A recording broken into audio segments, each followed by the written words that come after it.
People change like the tides in the ocean. At least I think, or am I dead wrong? Boom, boom, putting on the brake, get the light. I don't know this. I sit and wait until the next song. Tell me what? 20 hours in an old van of the East Coast through the cold wind. Drove 20 hours by the ocean up the East Coast. What a road trip. Bump, bump, bump, bump.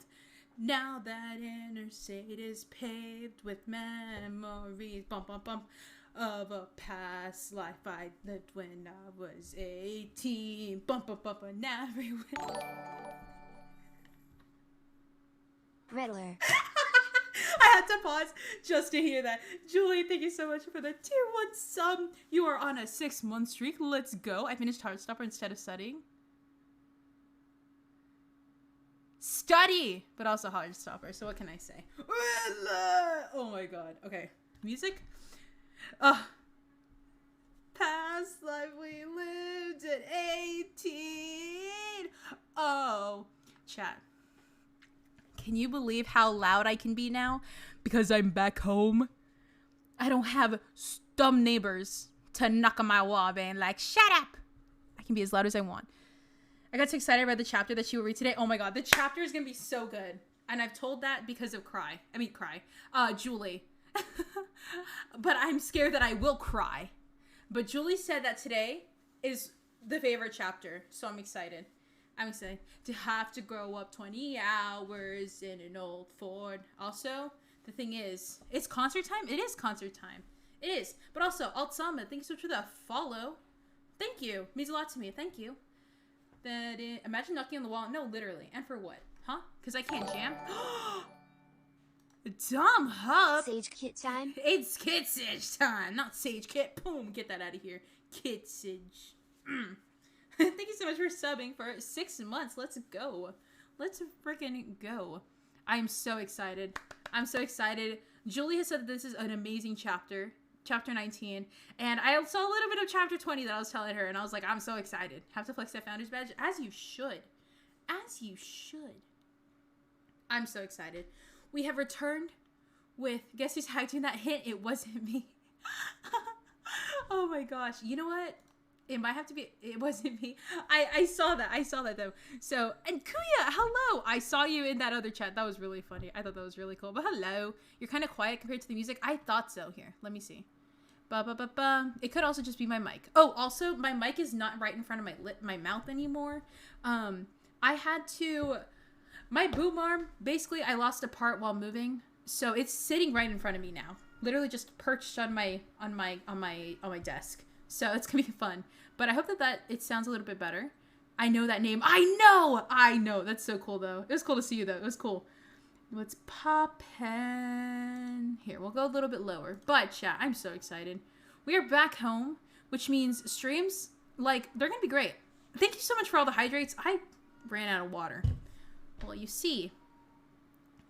When I get in call with Julie, I'll, oh no. So chat, the thing is, my Wi-Fi here sucks so bad. Eric dude loves tagging people. Let's go. That was epic though. We're gonna do a concert though. But yeah, also, in case we lose any, like, any Wi-Fi, okay? In case we lose, like, in case we lose stream, just stick around and we'll figure it out. Because I need to get, an Ethernet cord to get this fixed. Because the Wi-Fi here at my house, kind of bad. It's okay though. It's okay. So just in case you guys, in case we lose each other, but it's okay. I'll go get water, but I'll do it when I get in call with Julie. Julie's yelling at you to get in VC. I mean, Julie, can I undeafen? Are you good to undeafen? I'm in love with the... I need attention, Rosie. Shall stick around. Yeah. Wi-Fi killing the vibe. It's not the vibe. It's not the vibe. Here, let me see. Yeah, okay. Meow. Meow. How you doing, Juliberry? I'm living it up with my art badge. You're living the dream? Yeah. I'm living the dream. Let's see. I also don't know what playlist we're going to do for today. Do you want to do my lore playlist? We can do your lore playlist. Oh, you know what? You would know the vibe. You would know the vibe better this year. Send it in the... I mean, it's just kind of chill. I literally, the description. Uh-huh. Went, you know what? Wait. Copy link to playlist. Alt tab to Discord and then Discord. I'm howling at the moon. Look at the description. Oh gosh. Hold on. When times get angsty. Oh my god. Okay. And then I'll have it on repeat. Have it on repeat. There we go. I think we're good. Okay. So, but first of all, Julie, how about give a lore recap? Okay. And I'm gonna go get some water. Because I need hydration station. Hold on. Let me put you a little louder. You're a little soft. I'm a little soft boy. You're a little soft boy. Hold on. Little baby man. Little baby man. Here. Little baby. Okay, I think we're good. Okay. So, right now, I'm going to put you guys on the just chatting, and I will be right back once I get water, and then we'll switch over to all that. So, Julie, the lore recap is yours. Go! Do the lore recap. Okay. So, last 2 chapters, TOMMYINNIT has been napped by the #1 hero of Lamamber, Dream, and Goggy. So, and then, so after he got napped, he woke up and he's like with Wilbur and stuff, and this was like big like derealization, like, is this real, like, type beat stuff. Oh my gosh, it was so crazy. So George, his powers are like manipulating people's dreams, right? And so he was putting Tommy through like interrogation, trying to figure out like what the identities of the syndicate are, like who they are. That's what they're trying to figure out. And so Tommy goes through all these like, oh, this isn't real, the glass isn't cold, or like this is, oh my gosh, it's so good. And so that pretty much happened. So he's fine now. Well, not really, he's still kidnapped. So Dream, and he's like threatening, like, yeah, we know Wilbur, we have his IP address, we can find him. And he's like, what? He's not my brother. What do you mean? And so Dream is all like being a bitch. Don't tell mom I said the B word. And and so yeah, SBI and B Duo are planning to save the day. Let's see. Wait, where did I? Yeah, and now we're on chapter 19. So Tommy was pretty much getting interrogated. And that's where we'll begin. And that's where we begin. Hold on, let me... I put Minecraft on instead. Oopsies. Okay, so, are you ready, Julie Berry? Are you ready, JULIBERRYLIVE? Do you have everything pulled? Why would you put that next to our thing? Why? I think it's funny. God, the things that you guys can't see. The behind the scenes things are lovely. Okay, let's see. So first of all, we're gonna go tell Mother Berry. No! First of all, prepare yourself. Second of all followers, raids, bits, subs, all that stuff will be thanked at the end of the stream. I mean, end of the chapter, okay? Because these are some hardcore chapters. I'm so excited. I want no interruptions. Hold on, Julie. Holds finger gun. Calling up Mother Berry. No, please! Please, I'm going home to see her. Check your Discord. Check the Discord. Remember? Okay. Let's see. Here. Go ahead, Julie, talk so we can make sure that you're at a good volume. Testing. My name is Julie Berry. I am quite old. I'm not married to a woman, and I think that's interesting. I am massive. Okay, I think we're good. Okay, well, I'm ready if you're ready. I hope everybody else in the chat's ready. So it's gonna start with, okay, are you ready? Yes. Okay. Chapter 19. But they're family. Tommy's captivity continues. Trigger warnings for this chapter. Make sure you guys take care of yourself. Character getting severely injured and descriptions of pain. So take care of yourself. Step away if you need to. Okay. Retweet. Okay. It wasn't long before 404 came back to the warehouse with 2 brown bags crinkling in his hands. I brought food, 404 announced, holding up the 2 bags to show to Tommy and Dream. Tommy's eyes caught on the yellow M symbol printed on the side, his mouth watering when the scent of McDonald's fries hit his nose. Did you get my usual? Dream asked, pushing off the wall to grab the bag 404 was holding out to him. No, I decided to get you something you hated just because I felt like being a dick, 404 drawled sarcastically. Dream flipped him off, and 404 ignored him as he brought the other bag towards Tommy. I didn't know what you wanted, so I got you a chicken nugget meal. Figured it was pretty neutral. Oh, they got him McDonald's too? That was surprisingly nice for kidnappers. Nuggets are fine, Tommy muttered, eyes widening when 404 dropped the bag on his lap. Dream, can I untie one of his arms so he can eat? 404 asked, digging into his pocket. Go for it. Just don't take off your eyes off of him, Dream said, sliding down the wall again and taking a burger out from the bag. Yeah, like Tommy would try to escape with only one arm free while both heroes sat only a few feet away from him. He may have been impulsive, but he wasn't an idiot. Even he knew that would be a pointless attempt. Nodding, 404 pulled one of his razor-sharp throwing knives from his pocket. Tommy shrunk away at the sight of the weapon, but 404 didn't make any moves to hurt him with it. Instead, he wiggled it underneath the zip tie on Tommy's right wrist and sliced it off in one swift motion. The zip tie fell to the floor, and when Tommy lifted his arm, he gasped at the feeling of pins and needles rushing through his hand. Pocketing the knife again, 404 settled down next to Dream on the floor, reaching into the bag he had and taking out a second burger. Tommy noticed that Dream had pushed his mask up enough to show his mouth, and it was almost disconcerting, to be reminded that Dream actually had a face under the mask. That he wasn't just the hero Dream, but he was a person too, who ate McDonald's and bickered with his friend and seemingly hated pickles, judging by the way he kept tossing them off his quarter-pounder. Tommy then glanced down at the bag left on his lap. Instead, he could see a 10-piece box of nuggets and a medium fry and a water bottle. It took a few seconds of stretching his fingers to try and get feeling back into his hand. But once he did, he immediately grabbed a handful of fries and shoved them in his mouth, moaning at how good it was, since it was the only thing he had eaten since being kidnapped, were the shitty granola bars Dream had been feeding him. After he swallowed the fries, he struggled to open the water bottle with one hand, but managed it after a few seconds of struggling. Dream and 404 had been giving him plenty of water so far, so he wasn't thirsty, but it was nice to actually have some water that was ice cold. Then he grabbed the nuggets. There was 2 sauce containers at the bottom of the bag, and there was a flare of disappointment when he saw that 404 had gotten him barbecue sauce. Stupidly enough, he thought back to the night Siren got him McDonald's as a thank you for saving his life. The beginning of the entire mess that had become his life. He remembered the judgmental look Siren gave him for getting ranch with his nuggets, and how Tommy had laughed while calling him a bitch for having taste buds so inferior they couldn't appreciate the deliciousness of ranch dressing. There was an ache in his chest as the memory flashed through his mind.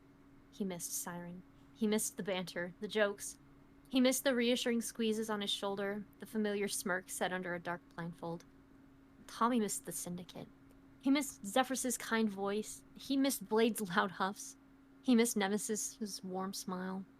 He missed exchanging A-ups with Thanatos. He missed Daedalus's calm way of speaking. He missed Jester's loud laughter. He missed the way Rosethorn would tuck flowers into his hair when he wasn't looking. And of course he missed the others. Ranbu and Tubbo, who he hadn't gotten a chance to make up with before being kidnapped. What if he never got the chance to make things right between them? Did they hate him for staying away for so long? Should he have gotten over himself and come home sooner? Did they even know he was kidnapped? Tommy was sure the syndicate knew by now, but would they have told Nuke and Ender? There was no reason for them to. It's not like they knew Tommy had any connection to them. They probably didn't know. Maybe Tubbo had tried calling Tommy, or Ranbu texted him asking him if he was okay, but he never responded since he didn't have his phone. Would they worry about him, or would they still think he was ignoring them?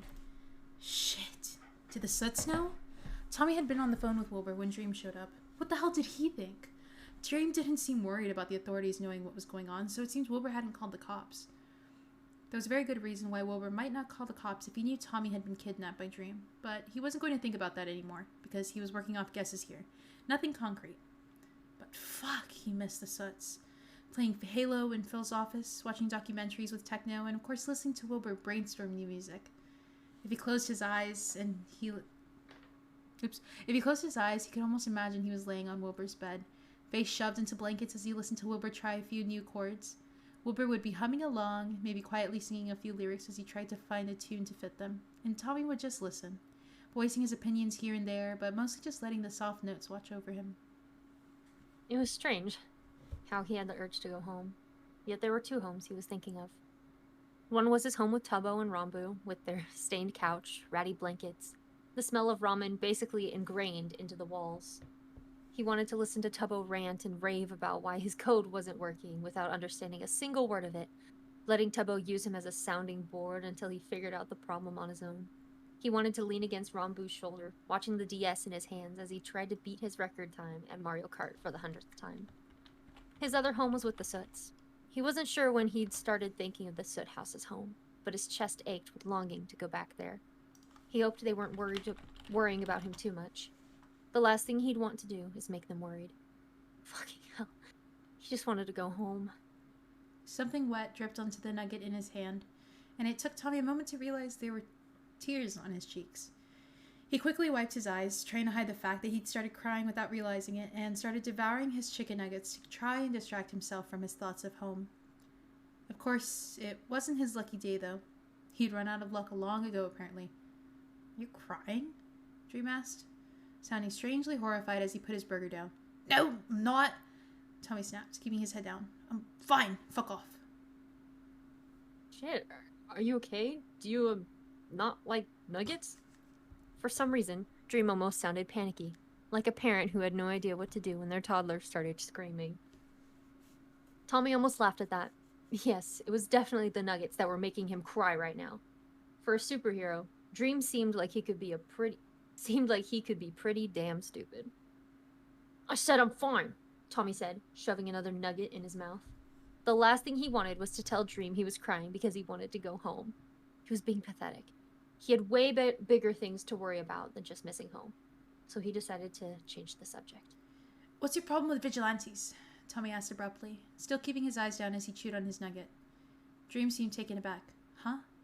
Tommy, I can see the tears on your face. You can't just change the Go, Dream. He'll be fine." 404 cut in, much to Tommy's relief. If he doesn't want to talk about it, he doesn't want to talk. With his mask still pushed up, Tommy could see Dream opening his mouth as if to argue. He hesitated, though, and after a moment he felt quiet again. Sighing, he shook his head and moved back to sit next to 404, although he didn't pick up his burger again. "Are you gonna answer my question?" Tommy spoke up after a moment. "About vigilantes?" Truth be told, after talking with Dream about the Syndicate the day before, he was now curious to see how vigilantes fit into Dream's view of things. Everyone knew Dream didn't like vigilantes, but he didn't understand why he hated them so much. Dream folded his hands in his lap, pushing his mask back down as he leaned the back of his head against the wall. I mean, isn't it obvious? Vigilantes are just villains who put on a better face for the public. Tommy frowned.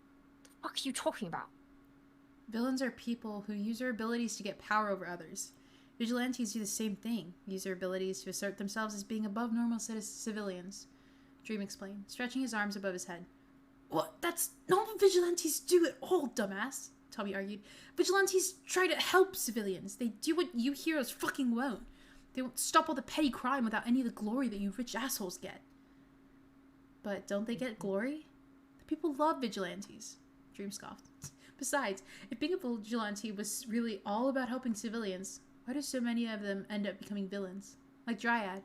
She was a vigilante for only a few months before she became Rose Thorn. She just got a recognition, wanted to make some connections with villains, and then switched sides." "Maybe they wouldn't switch sides if heroes didn't try to fucking hunt them down all the time," Tommy hissed, anger flaring up inside him as he remembered the way Tubbo had collapsed like a rag doll when that brick hit him in the chest. "Besides, Monarch's been a vigilante for years and they haven't switched sides." Look, Monarch is an outlier. They're the only vigilante that has stayed independent for this long, but I can guarantee you they're just waiting for someone to make them an offer good enough so they can switch sides. Dream huffed. If vigilantes really wanted to help people, they'd join the hero training program. Tommy rolled his eyes. "You said it yourself. The hero committee is fucking busted and doesn't let you guys do what you want. Why would someone who actually wants to help people willingly train themselves to that? The system isn't great, but it's better than just going off on your own. Not being bound by any rules and acting like just because you have powers, you can do whatever the fuck you want," Dream told him, straightening up in his seat. "Vigilantes aren't bound by anything. just like villains. There's no consequence for them if they go too far. Oh yeah. Oh yeah, because the heroes have such strict consequences if they fuck up. Tommy snorted. Tell me, Dream. How long were you taken off duty for when you made that building collapse? Less than a month, right? It was supposed to be 3-month suspension, but then Jester pulled his casino heist and he needed all hands on deck, so I got called back in.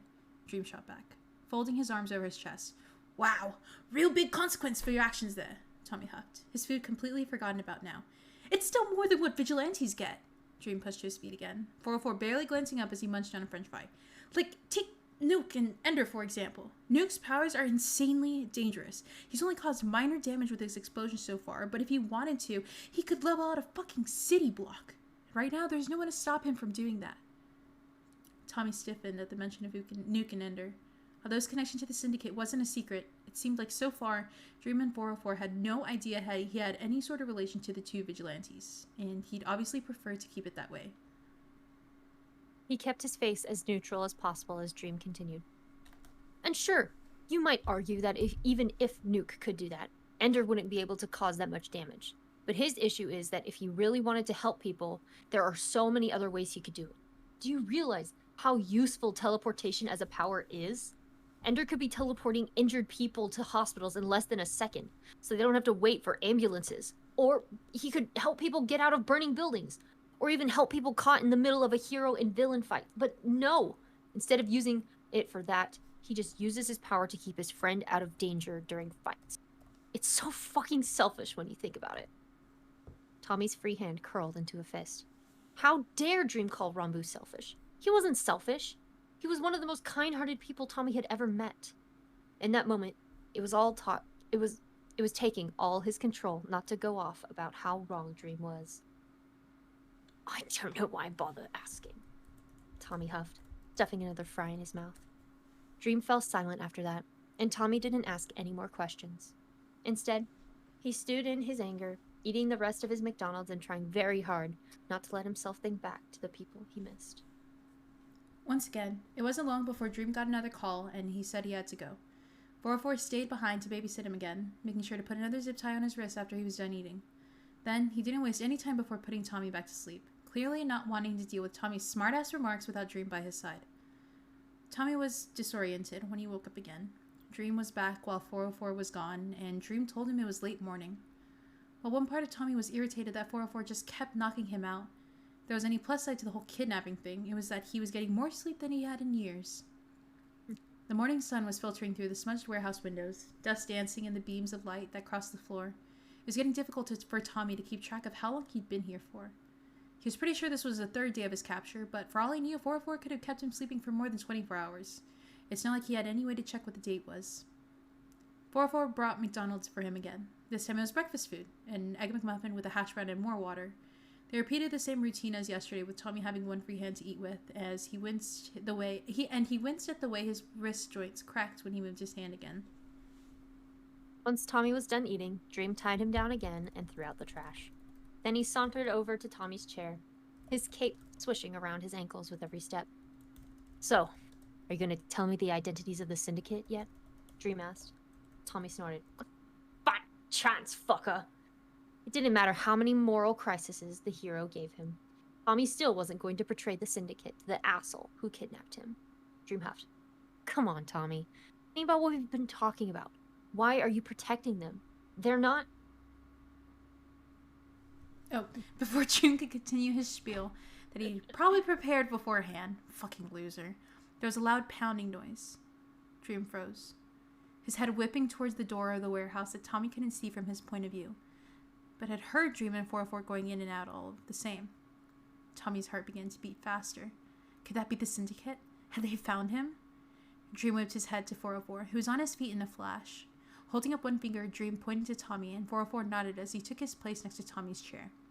Tommy gulped when he noticed a knife in 404's hand, and took a shaky breath as Dream walked around the corner towards the door. Tommy heard the door to the warehouse squeak open. Then Dream spoke. Flame? What are you doing here? 404 stiffened beside him as Tommy's eyes grew wide. Flame was here? What am I doing here? Dream, I'm not an idiot. You and 404 have been acting so fucking weird over the past few days. I've barely seen you at the tower.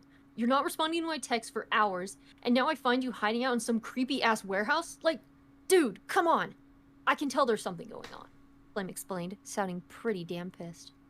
Dream's voice was tight as he replied, we're just investigating a lead on our own, and it's not exactly in line with what the committee let us do. You don't want to be involved in this.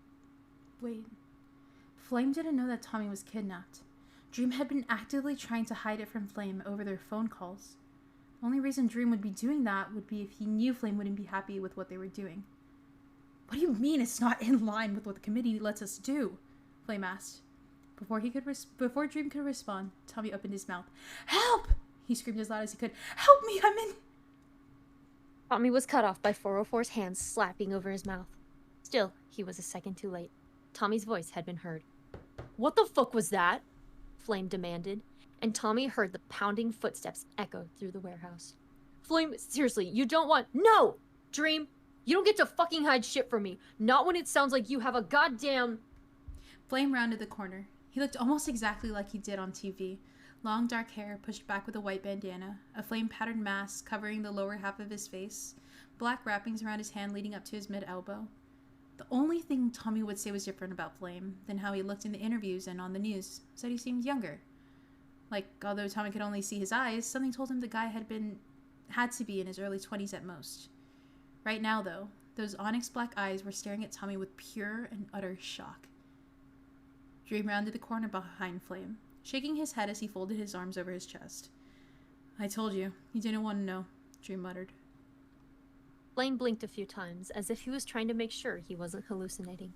Tommy squirmed against his restraints again, trying to yell past the hand muffling his mouth. What the... Who the hell is this?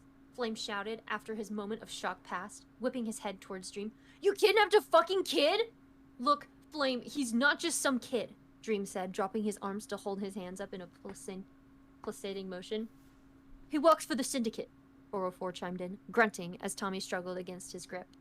Flame's head turned back towards Tommy, and he could see now that there were flames dancing in his dark eyes. No, he doesn't! This kid is like 15!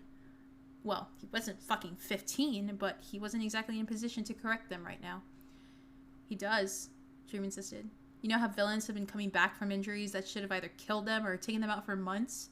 Like when I told you I fought Siren a few months back? Hell, like Nemesis? Flame winced at the mention of Nemesis's name, but quickly schooled his expression. What does that have to do with anything?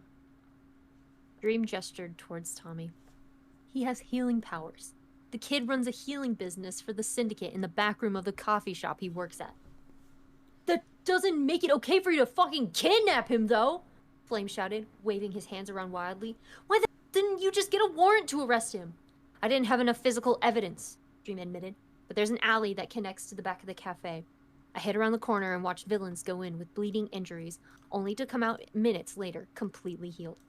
It doesn't matter if you knew he was healing villains. Why the hell did you kidnap a teenager? Flame demanded. And Tommy noticed literal flames now starting to dance on his fingertips. For fuck's sake, he knows the identities of the Syndicate, Dream yelled, his booming voice echoing around the warehouse. At this, Flame paused. The flames on his hands died down as he gave Tommy a long look before turning his eyes back to Dream. Silence hung in the air, and thick and choking the room like smoke. Tommy could hear his own ragged breaths against 404's hand, the hot air puffing back against his mouth. Tommy watched as Flame dug into his pocket, meeting Dream's mask with an eerily calm expression as he pulled out his phone. His breath caught in his throat. Was he going to call someone? Was Tommy finally going to get out? A shiver ran down Tommy's spine when instead of getting upset at the gesture, Dream laughed. What are you gonna do? Call the Hero Committee? You know they're just gonna make me let him go and pay the kid off so he doesn't tell anyone, Dream said, and Tommy could hear his cocky smirk. No. I know reporting this to the committee would be useless, Flame responded, tapping a few buttons on his phone. Then he pointed the phone in Tommy's direction. But I could take a picture right now and send it to every news station in the city. It was as if an icy breeze had blown through the entire warehouse as soon as Flame uttered those words. 404 was frozen, his hand still holding Tommy to the chair, keeping him from speaking. Tommy's hands and legs were zip-tied, and 404's signature goggles were sitting right over his eyes like they always did. There was no way this picture didn't look incriminating as hell. Flame, I know you're upset that we didn't tell you, but let's be honest here. You won't do this, Dream said, sounding completely calm. Flame narrowed his eyes. Yes, I absolutely will. You've gotten way too fucking far this time. You included, 404. 404 grumbled, but didn't respond. I'm doing what's necessary to take down the syndicate once and for all, Dream explained. We've reached a standstill with them. They keep doing more and more damage to the city, and there's nothing we can do to stop them. The only way is if we know their identities, and this kid has the information we need. Dream, you have a problem. Don't you see that? Flame hissed, snapping his head towards the other hero. You're so focused on trying to take down the syndicate that it's like you've completely forgotten why you became a hero in the first place. Our job is to protect citizens, not kidnap them for information. He's not a citizen, though, Dream argued. Sure, he might not technically be a villain, but he's not a citizen anymore. He's just as caught up in this as the rest of us are. It doesn't matter. What you're doing is insane, Flame exclaimed, stomping his foot on the ground. I don't care what your reasoning is. This is wrong. Of course I know it's wrong. I'm not fucking proud of what I've done here, but I didn't have any other choice. Don't you get that? You keep telling yourself that. You don't have any other choice, but that's just an excuse and you know it, Dream, Flame said, clenching his jaw. I'm going to take a picture of this and send it straight to the news unless you let the kid go right now. There was another heavy silence. Even though Tommy couldn't see either of their eyes, he had a feeling that 404 and Dream were having a conversation just through their looks at one another right now. In contrast, Flame kept his eyes locked on Tommy's, the camera of his phone still pointing right at Tommy's face. After a few agonizing beats, Dream took a breath. No. The hush that followed was so silent you could hear a pin drop. No? I said I'm not letting him go, Flame, Dream told him, stepping in front of the camera. Because I know you, and I can tell that you're bluffing. You wouldn't actually send this to the media because you know what would happen to both me and 404 if you did. We'd go to jail. Probably at least for a few decades. I know you better than anyone, and I know you couldn't do that to us. More silence as Flame glared at Dream. Tommy's heart was pounding in his ears as he tried to meet Flame's eyes, tried to beg him through looks alone to please, for the love of God, get him out of this situation. The seconds ticked on like hours. 1, 2, 3, then... Fuck you, Dream, Flame muttered, shoulders sagging as he pocketed his phone again. No, that couldn't... He was just giving up? Just like that? You can take the hand off his mouth, 404, Dream said. Ugh, finally, 404 muttered, taking his hand off of Tommy's mouth and wiping it against his pants. He walked away from Tommy's chair, heading back over to stand by Dream's side while Flame stayed frozen in place, staring at Tommy with an unreadable expression. Flame, Tommy started, meeting the eyes of the man. Why aren't you doing anything? Flame winced at the sound of Tommy's voice, his hands curling into fists at his side. With his head down, he walked over to Tommy's chair, crouching down in front of it so he wasn't standing above Tommy. I'm sorry, Flame said quietly. I want to help you. I really do. Then why don't you? Tommy asked, his voice cracking. You could get me out of here right now. I don't even know the identities of anyone in the syndicate, I swear. They never told me just in case something like this happened. Flame winced again. I know, but I can't turn them in like that, he admitted, looking away as if he was ashamed to meet Tommy's eyes. They're my family. Even though I know this is wrong, I can't lose them. You get that, right? Tommy wanted to say he didn't understand that. That he would stand up for what was right, even if it meant losing the people he loved. Maybe he could. Maybe if he actually found himself in that situation, he would be able to push past his own wants and do what was right. But he knew it was more likely he wouldn't do that. Although he didn't want to admit that to himself. So he stayed silent, and Flame took that as an answer in itself. I'll do my best to make sure things are okay for you, Flame told him. I won't let them hurt you. There was a loud huff from behind Flame. Do you really think we'd hurt a kid? Dream asked, sounding offended at the suggestion. Normally, I'd say no, but I also didn't think you'd kidnap a kid, so I really don't fucking know anymore. Flame snapped, shooting a dirty look at Dream over his shoulder. Come on, I'm not that much of a dick, Dream argued, seeming genuinely offended at the idea that he'd hit Tommy. Considering you kidnapped me, I'd say you kinda are. Tommy decided to chime in. Oh, come on, Tommy. We got you McDonald's, Dream then pointed out, walking back over to the wall and sliding to the ground. Wow, you got me nuggets and an egg McMuffin. I can forgive you for literally tying me to a chair now, Tommy mocked, his voice dripping with sarcasm. Suddenly, Flame cut in again. Your name is Tommy? He asked. Oh yeah. Flame didn't know shit about this, so he had no idea who Tommy was. Yeah, that's me, Tommy answered. Also, I'm not 15, dickhead. 17. Flame snorted and held his hands up in mock surrender. My bad. I was just trying to say you look young. Tommy scowled, but Flame seemed to be able to tell there wasn't much heat behind it.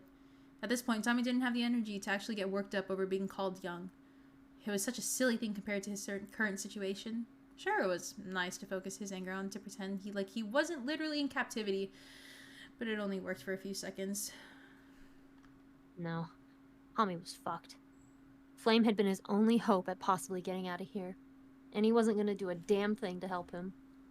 He could only hope now that the Syndicate somehow managed to find him. But it had been days. How had they not found him yet? They had so many resources at their disposal. If they hadn't found him yet, how are they ever going to find him? How long was Dream even going to keep him here? Tommy genuinely didn't know the identities of the Syndicate, but it seemed like he wasn't going to believe that. How long would he have to wait before Dream got tired of holding him captive? He had to let him go at some point. It's not like Dream could keep him here forever. Right? Tommy didn't know, and that terrified him. The rest of the day was strangely quiet. Flame refused to leave, instead sitting on the floor near Tommy's chair, sometimes trying to chat with him about random stuff. Do you like video games? I like Animal Crossing. I make games that were cool. Bitch, I'll have you know Animal Crossing is extremely cool. But mostly just staying quiet. At one point, he laid down on the hard concrete floor, and Tommy was 90% sure he'd actually fallen asleep. Dream seemed reluctant to continue his usual questioning with Flame here now. Instead of going to the back and forth they'd been having the past few days, Dream instead was just quiet. He was slumped against the wall, occasionally looking at Flame and running his hands over his mask in the same way someone would drag their hands down their face. 404 was definitely the least affected out of the three of them. He'd fallen asleep pretty quickly after Flame had settled in and woke up when the sun was setting, only to pull out his phone and scroll through Twitter for another hour. Eventually, 404 left to get food again. It seemed like he was the only one that could make the food runs, given that Flame wasn't going to leave Tommy alone with either Dream or 404. And Dream definitely wasn't going to leave Flame alone with Tommy. The silence between Flame and Dream was stony at best, downright suffocating at worst. Even if Flame refused to turn Dream in, it was clear he was very pissed at Dream, shutting down any of Dream's attempts to talk with either a sharp comment or just outright ignoring him. It kind of felt like Tommy was the kid in the middle of the divorce argument. Despite how annoying 404 was, he found himself desperately wishing for him to come back so Tommy could fucking breathe again.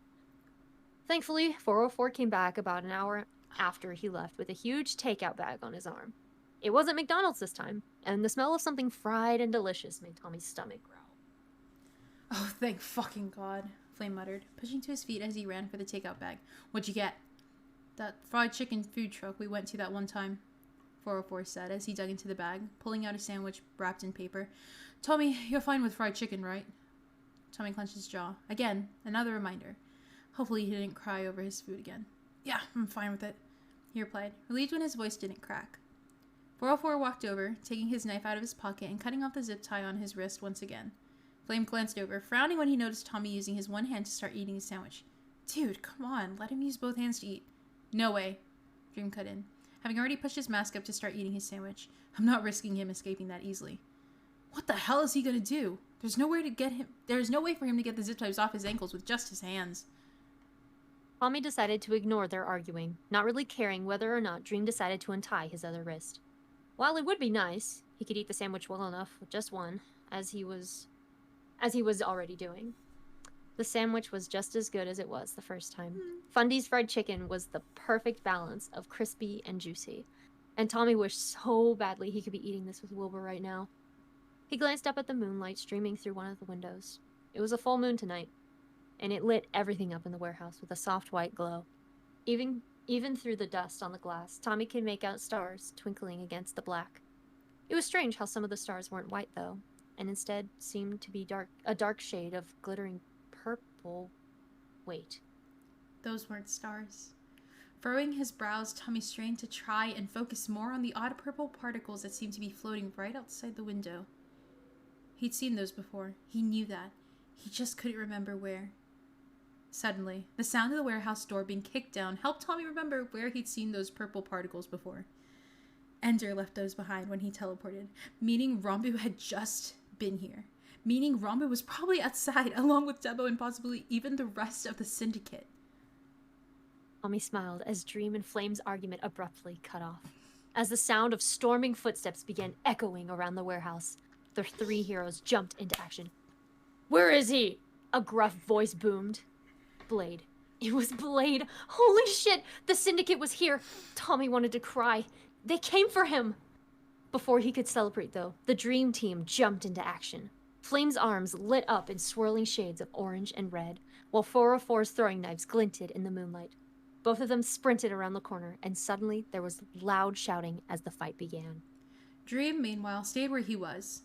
He tossed his sandwich to the side, pushing down his mask and turning to face Tommy. "I don't want to hurt you, so don't make this hard on me," Dream said quietly, his voice barely audible above the loud yelling and the clanking of metal on metal coming from the part of the warehouse Tommy couldn't see. And before Tommy could ask him what he meant by that, he felt a strange pushing underneath of him. Looking down at the ground, Tommy yelped when he saw that Dream was using his power to lift Tommy's chair into the air, with Tommy still sitting on it. "What the? Dream, put me down!" Tommy shouted, struggling against his 3 zip ties still holding him down.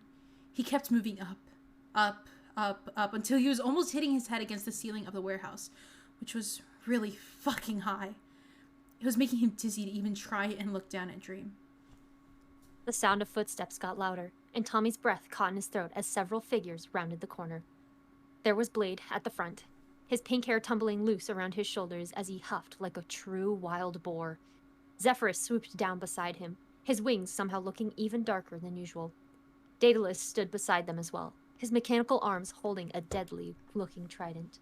Then Tommy spotted Nuke and Ender, and even with their masks on, Tommy could tell they were looking at him with terror written across their faces. Well, Tommy was pretty glad to see them here. He had to wonder when the hell those two started working with the syndicate. And then, Siren ran in behind the others, freezing in place when he saw Tommy floating near the ceiling, fighting desperately against his restraint. Judging by the shouts he heard coming from the part of the warehouse he couldn't see, Jester, Rosethorn, Nemesis, and Thanatos were battling it out with 404 and Flame. Holy shit. The entire syndicate came here for him. "If you come any closer, I'll drop him," Dream threatened, snapping Tommy's attention back to him. Siren opened his mouth, but Dream immediately pressed a button on the side of his mask. "Siren, either you keep your mouth shut, or we're gonna have a really hard time with negotiations, since I won't be listening to a word you say," Dream said, and Tommy realized he must have some kind of deafening feature in his mask. Zephyrus placed a hand on Siren's shoulder, silently shaking his head no. Siren grit his teeth, and Tommy could feel his eyes boring into him through his mask. But he shut his mouth, and Dream pressed the side of his mask again. "Good. Now where were we?" Dream asked, cocking his head to the side. "How about you give Tommy back to us and we won't paint the walls with your blood?" Blade growled, tightening his grip on his sword. "That's a tempting offer. I think you might have to do better than that," Dream hummed, tapping his chin with his hand, not holding Tommy up. "Dream, you're outnumbered pretty badly here.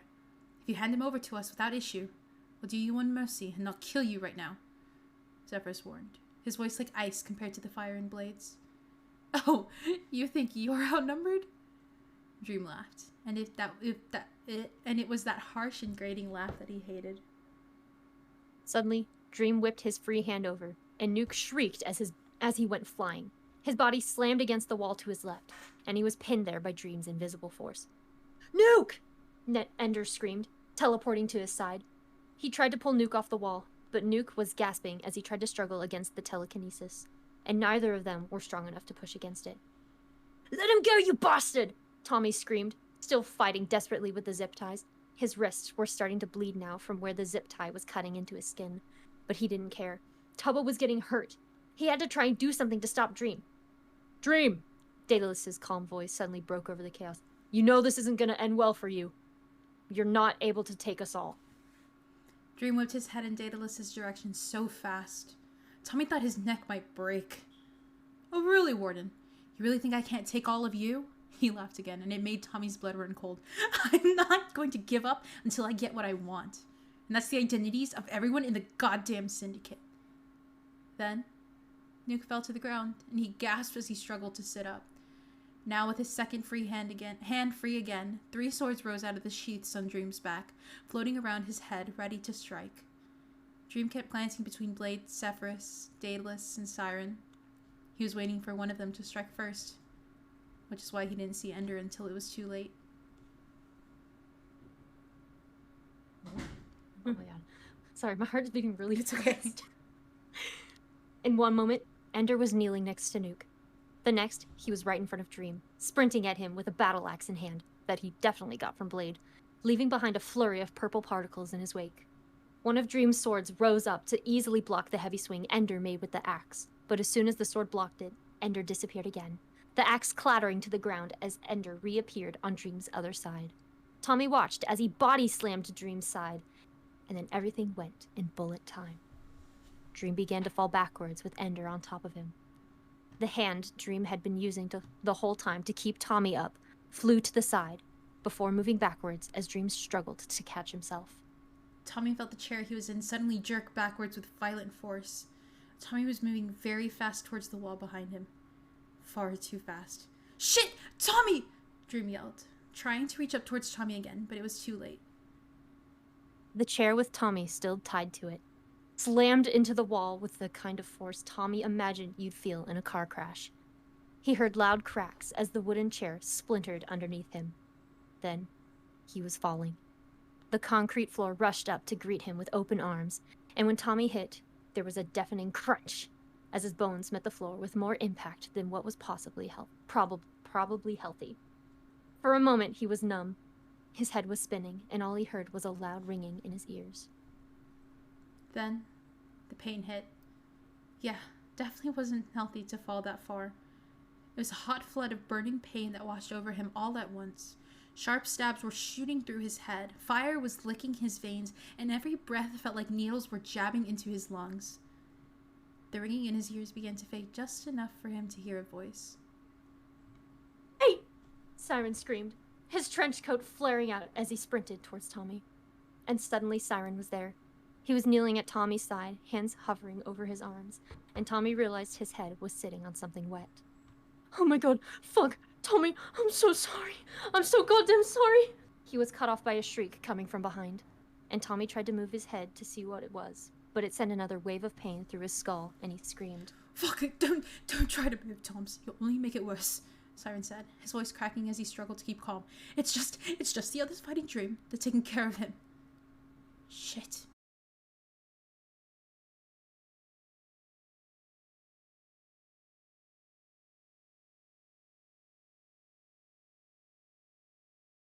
Spin.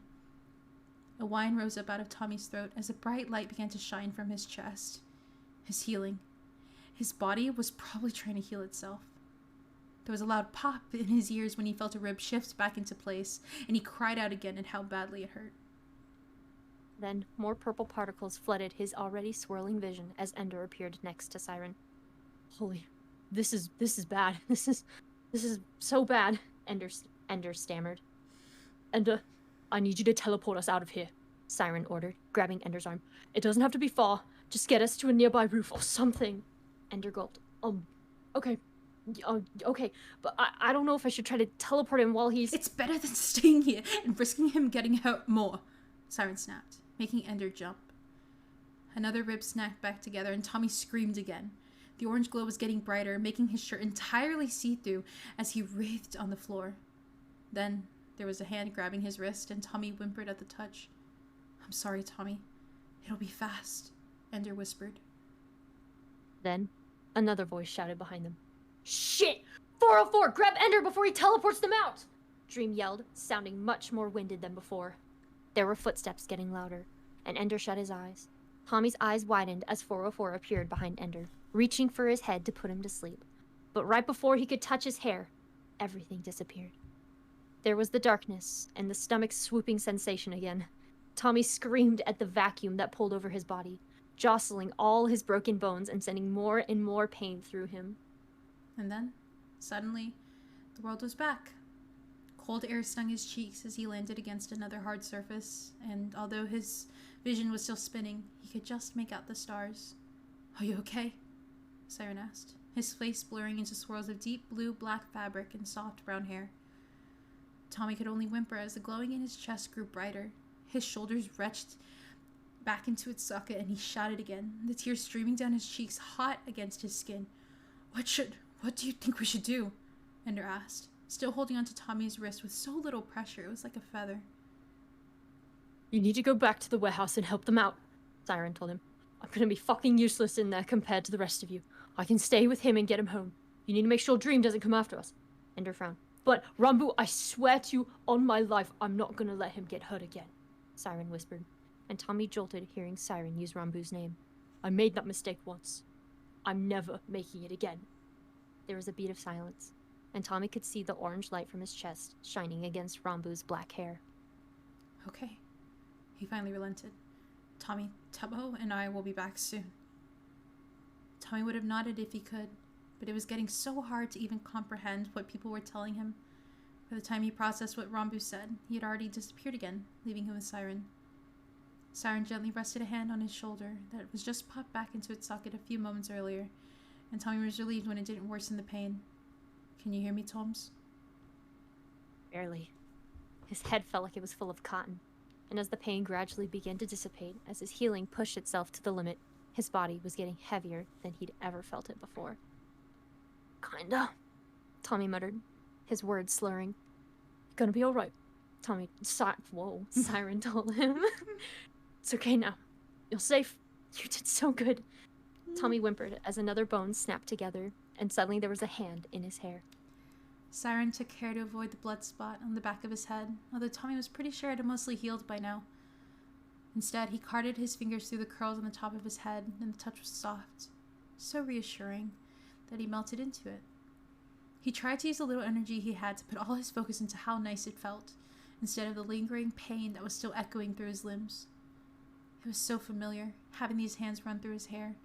It reminded him so much of the times Wilbur would do this when they would watch movies together, or when Tommy wasn't feeling good after having to heal people. The same calloused fingers, worn down from years of guitar playing, were the only thing keeping him from focusing on the cracking sounds of his own ribs forcibly slotting themselves back into his ribcage. He was so tired, both physically and mentally. He was tired of pretending. He was tired of lying to himself. He was too tired to stop himself from finally giving voice to the thoughts he'd shoved into the back of his mind for so long. It hurts, Wilbur, he whispered, leaning further into Siren's hand. It hurts so much. The fingers stilled for just a moment, and Tommy whined at the loss. Then, after a few beats, the fingers went back to tracing small circles in his scalp. When Siren spoke again, the metal tinge that was always there, because of his voice changer, was gone. I know it hurts, but you'll be okay, Siren reassured him in Wilbur's voice. You just gotta hold on, Toms, just a little longer.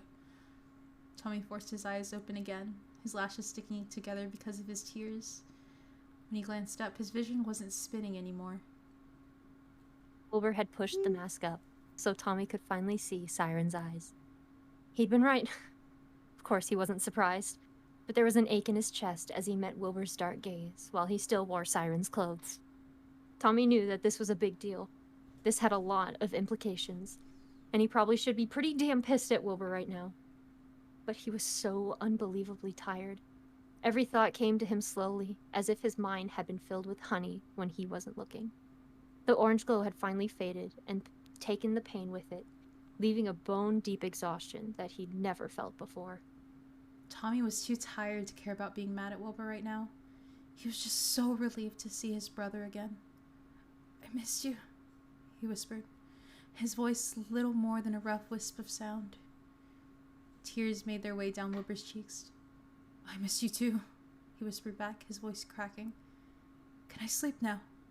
Tommy then asked, already letting his eyes flutter shut. Yeah, you can sleep now. Wilbur nodded, giving him a small smile. I'll be here when you wake up, but... Sleep grabbed onto Tommy like an ocean, pulling him under its depths. Tommy sunk into the void so quickly, he didn't hear the last part of Wilbur's sentence. Only if you want me to be. I hate this. Thank you guys so much for coming to this. Thank you guys so much for. You know what? We already hit like an hour for it, so I think we're just gonna. I think we're gonna stop on that one. I think we're gonna end there. I think so. Right? I mean, I don't see why we would continue. I think we should just. Yeah. I think. Honestly, that went on a lot longer than I thought it did. So because it's kind of hit an hour, you know, I'm thinking that we're just. I think we're just gonna end. You know. Yeah, I think we're just gonna end.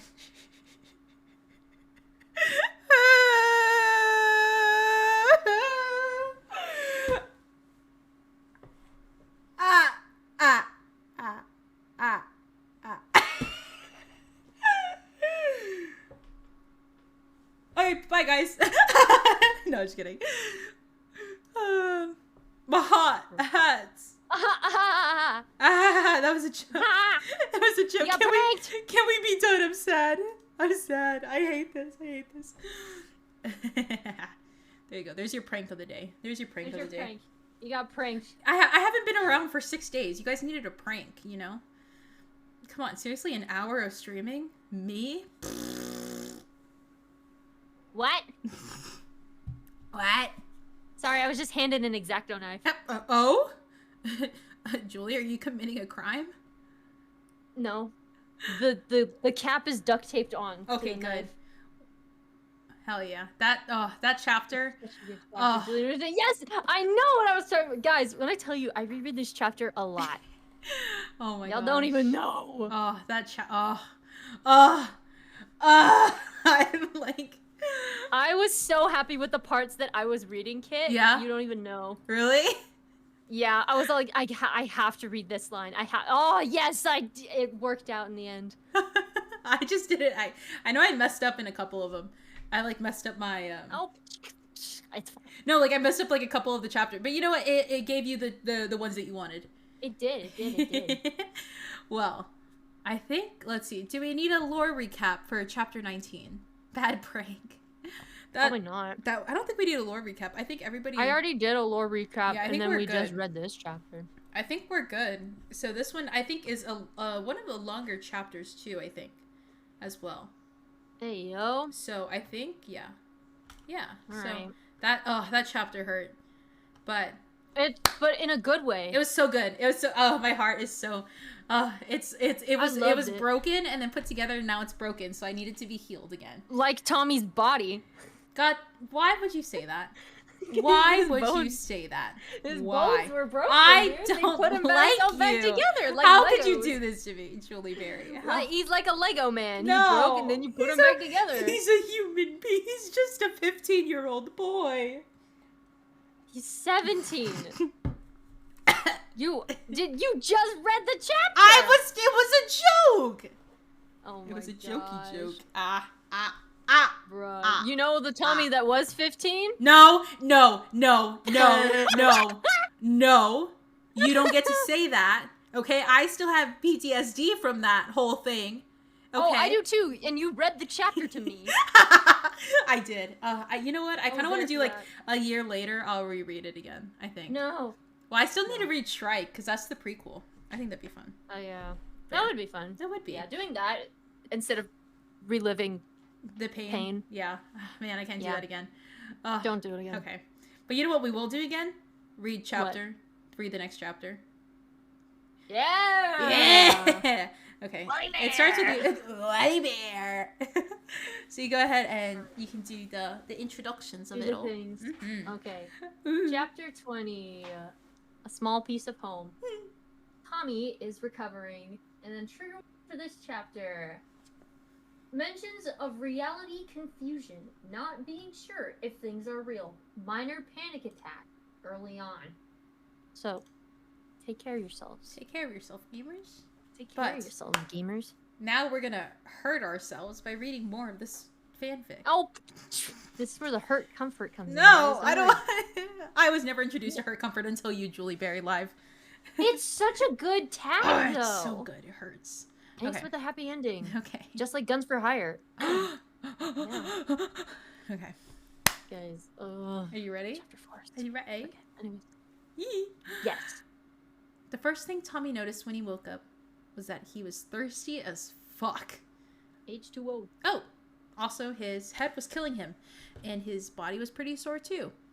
Honestly, he was just kind of having a shit time all around. His thoughts were fuzzy as he struggled to remember why exactly he felt so shitty. He knew there was a reason. Something had happened, something big. But he was still half asleep, and trying to grasp onto blurred memories was like grabbing at wisps of smoke that were blowing just out of his reach. Tommy tried to focus on figuring out where he was first and foremost, because that just seemed like a good place to start getting his bearings. He was laying in a bed, he could tell that much. The mattress was plush and cradled his sore limbs in all the right places.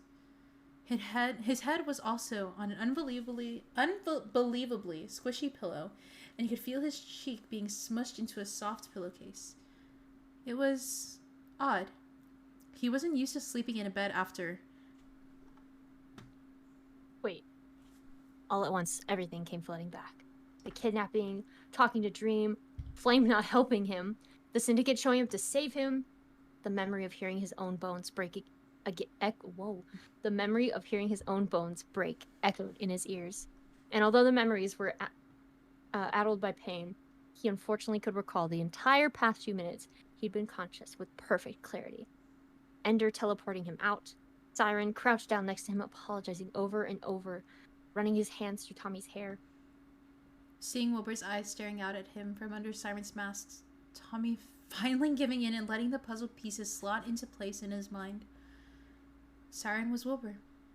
The confirmation felt like someone knocking the wind out of him. Of course, a part of him had already known. Hell, looking back, it was painfully obvious in retrospect. Wilbur had even joked about meeting Siren over fried chicken sandwiches back when Tommy was still unsure if he could even call Wilbur a friend. So much had happened since then. Wilbur had lied to him over and over again, acting like he didn't know Tommy had healing powers when he healed him in the soot kitchen the first time he came over. Politely not questioning all the times Tommy came back late from a shift at the cafe, asking Tommy what he thought of Wilbur after healing him as Siren. Oh, fuck. He'd just been sitting there, basking as Tommy praised Wilbur to high heavens. Anger stirred in Tommy's gut. He took advantage of his secret identity and used it to find out what Tommy thought of him in his civilian form. That was just... It was fucking embarrassing for him. Oh. But could he really be mad at Wilbur for that? If Tommy was in the same position, given the opportunity to find out what Wilbur thought of him while hidden behind a mask, could he really say what he wouldn't do the same? Tommy wasn't sure. There was so much to think about, and his head was throbbing far too much to make any sense of his conflicted thoughts right now. So instead, he decided to put off that crisis and instead traded it for another. He opened his eyes. Despite his conflicted feelings towards the soot right now, Tommy couldn't help the wave of relief that washed through him when he realized he was back in his bedroom at the Soots. But just as quickly as that relief came, it was replaced with bone-chilling fear. Was he really back at the Soots? Or was this another 404 dream? He'd already been tricked into thinking he was home before because of the hero. What if all of that? Flame wanting to save him, the Syndicate breaking in, Ender teleporting him and Siren out. What if that was a dream? Tommy bolted upright, ignoring the twin gasps from two figures sitting next to his bed. He didn't even look at who it was, instead lunging for the window behind his nightstand, pressing his hand against the glass and peering outside. The glass was cool, but not too cool. There was no fog blocking the view of the outside. He just saw the Soot's backyard, the same as it always was. But what if there was something else? What if 404 had learned his lesson with the windows and instead found another way to hide that this was a dream? Could he really trust anything he was seeing? Tommy? A voice asked him behind him, breaking him out of his thoughts. What are you doing? Tommy froze. He hadn't heard that voice in his dreams before. Whipping his head around, Tommy felt something seize in his chest when he saw Tubbo and Rombu sitting next to the edge of his bed, both staring at him with identical expressions of worry. Neither of them appeared in the dreams with 404. If they were here, maybe that meant this was real. Tubbo? Rombu? His breathing hitched. Is this real right now? Fuck. What if this was still a dream? His breathing picked up as his eyes darted around the room, trying to find a tell that this wasn't real. His heart pounded in his ears as he tried to find something, anything, that could prove to him that this was 100% reality. What do you mean? Of course this is real, Rombu said, giving Tommy a worried frown. Tommy shook his head, curling his hands in and out of fists. I need you guys to prove it to me. Prove that 404 he's not fucking with my head again. Tubbo and Rombu shared a look. Suddenly, both of them lunged forward, and Tommy felt a sharp pinch on his arm, followed immediately by a stinging slap against his cheek. The pain startled him out of his panic. What the fuck was that for? What the fuck was that for? Tommy yelped, cradling his bright red cheek with his hand. Tubbo, why'd you slap him? Rombu asked, staring at Tubbo with wide eyes. I thought we were just supposed to... Oh wait, that's still Rombu. I thought we were just supposed to pinch him at the same time. Tubbo put his hands up in mock surrender. I just thought slap would be more effective. Tommy gave him a flat stare, and Tubbo at least had the decency to look sheepish. I mean, at least you know you're awake now, right? Well, he had a point. If this had been one of 404's dreams, Tommy was pretty sure getting pinched and slapped at the same time would have caused something weird to happen. And so far, everything seems completely normal. His hands were still trembling as he took a shaky breath, twisting his fingers into the soft blanket covering his legs. This was reality. It had to be. Then, there was a hand tugging his own away from the blankets, and he glanced up to see Rombu squeezing his fingers. You're awake, Tommy. I teleported you out of there with Siren, remember? Tommy nodded. He remembered. Good. This is real. I promise. Rombu reassured him, his hand around Tommy's, giving him something to focus on. Rombu's hand felt perfectly real. There was even the ridge of a scar on his ring fingertip pressing into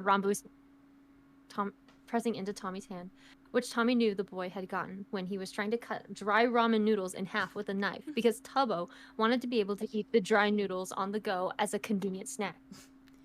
Okay, Tommy breathed, the tension in his shoulders seeping out. I believe you. This was reality. He'd actually been saved.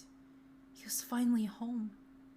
Fucking hell, Tommy muttered after a few moments of silence, a pounding headache slamming into him with the force of a truck. Breaking all your bones really does make you feel like shit. My mic was off. I'll say, you were passed out for like a day and a half, Tubbo told him. Tommy froze. A day and a half? Tubbo nodded, and Tommy dragged a hand down his face. Jesus Christ! What the hell even happened after I passed out? What he wanted to ask was what happened to Dream. Did the Syndicate pin him down? Did the Syndicate kill him? As strange as it might seem, Tommy really hoped the latter wasn't true. Despite the fact that Dream literally kidnapped him, the idea of the Syndicate killing the man put a bad taste in his mouth. Dream hadn't meant to hurt him, and despite Tommy trying to get a rise out of him, he'd never been cruel to Tommy during his captivity. Sure, he was an annoying bastard with a superiority complex, but it didn't seem like he was genuinely a bad person. More like someone pushed to the edge of desperation, just trying to do what he thought was necessary. He didn't deserve to die. Well, Rombu began, his eyes falling to his lap. After I teleported you and Siren out of there, I went back to the fight and we were all trying to pin Dream down. But I guess since you were gone and he knew he wasn't going to be able to find you again, he decided to just get out of there. The fucker basically sent out a giant shockwave to knock us all down. Tubbo chimed in. We all fell into our asses and Dream launched himself, flaming 404, out of the nearest window. By the time we all got back to our feet, he was long gone. So he escaped? Tommy asked, raising an eyebrow. Both of them nodded, and something loosened in Tommy's chest. Sure, it wasn't great to know that Dream was still out there running free and could very well kidnap him again if he wanted. But it was better than him being dead. I'm sorry, Tommy, Rombu said, his voice strained. Tommy shrugged. Not your fault. You guys tried your best. And honestly, I think it might be better this way. God knows what the Syndicate would have done to him if you guys managed to catch him. Rambu winced. I mean, I'm sure it wouldn't have been pretty, but I'm also just so incredibly sorry for letting you get hurt. Tommy frowned. What do you mean? It's not your fault Dream decided to make me float in the air like some fucking ghost movie. But it's my fault he threw you, Rambu argued, gnawing on his lip. If I hadn't knocked into him, he wouldn't have chucked you into that wall and you wouldn't have gotten hurt. Jesus Christ, Rambu really did blame himself for everything, didn't he? Rambu, are you fucking kidding? What you did was totally awesome, he exclaimed. You were so badass out there. You literally charged a Dream and faked him out. No one else would have been able to pull that. Rambu blinked. But you had gotten thrown into a wall because of that. I should have been more careful. Tommy rolled his eyes. There's no way you could have known that would have happened.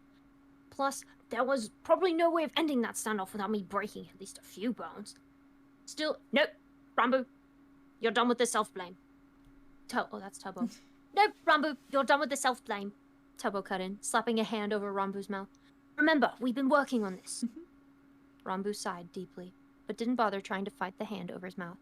Tommy would have laughed at the utter defeat on his face if the context were any different. So, you guys really worked with the Syndicate to save me? Tommy asked after a few moments of silence, realizing he still had no idea how that came about. Yep, we sure did, Tubbo nodded. By the way, we should probably tell you this before once one of us slips up and you freak out, but we know Wilbur, Techno, and Phil are Siren, Blade, and Zephyrus. Wait, what? Tommy blinked. They knew? How the hell did Tubbo and Rambu knew Siren was Wilbur? Did he tell them? But why wouldn't he have told... Before he could finish that thought, the second part of Tubbo's sentence slammed into Tommy's mind like a train. The fuck do you mean Blade and Zephyrus are Techno and Phil? Tommy gasped, staring wide-eyed at his friends. Like, I figured out Wilbur was Siren, but... And then, the rest of his sleep-addled mind put the rest of the pieces into place. Siren, Zephyrus, and Blade had always acted like a family. Tommy had suspected the three of them were family ever since that time he had healed Zephyrus up, when he had teased Blade about his antics as a teenager. If Wilbur was Siren, then of course Blade was Techno and Zephyrus was Phil. Groaning, Tommy dragged his hands down his face. Do I even know any fucking civilians? He grumbled into his fingers. How did you guys even find out their identities anyway? We just figured it out, Rambu shrugged. But we should probably also mention that they know we're Nuke and Ender. Tommy's head whipped up at that. What? Suddenly his eyes widened. Wait, I didn't tell them if that's what you're thinking. I swear on my life, I haven't told anyone about you two. Tommy, it's okay, we know. Tubbo cut him off. Wilbur just figured us out, like we figured him out. We know it wasn't you. Oh, thank God. Tommy really didn't want his friends to think he'd betray them like that. Shoulder slumping, Tommy ran a hand through his hair, wincing when his fingers snagged on blood-matted curls. Can you guys just please explain how the fuck all this happened? You guys working with the Syndicate and finding out each other's identities and just being okay with it all? Tubbo and Rambu shared a look, as if they were silently debating which one of them had to take the job of explaining everything. After a few beats of their stare-down, Rambu sighed and glanced back at Tommy and began to explain. Rambu told him how they'd found Siren, Blade, and Zephyrus standing in front of the cafe, Siren clutched onto his broken phone and his backpack discarded on the ground.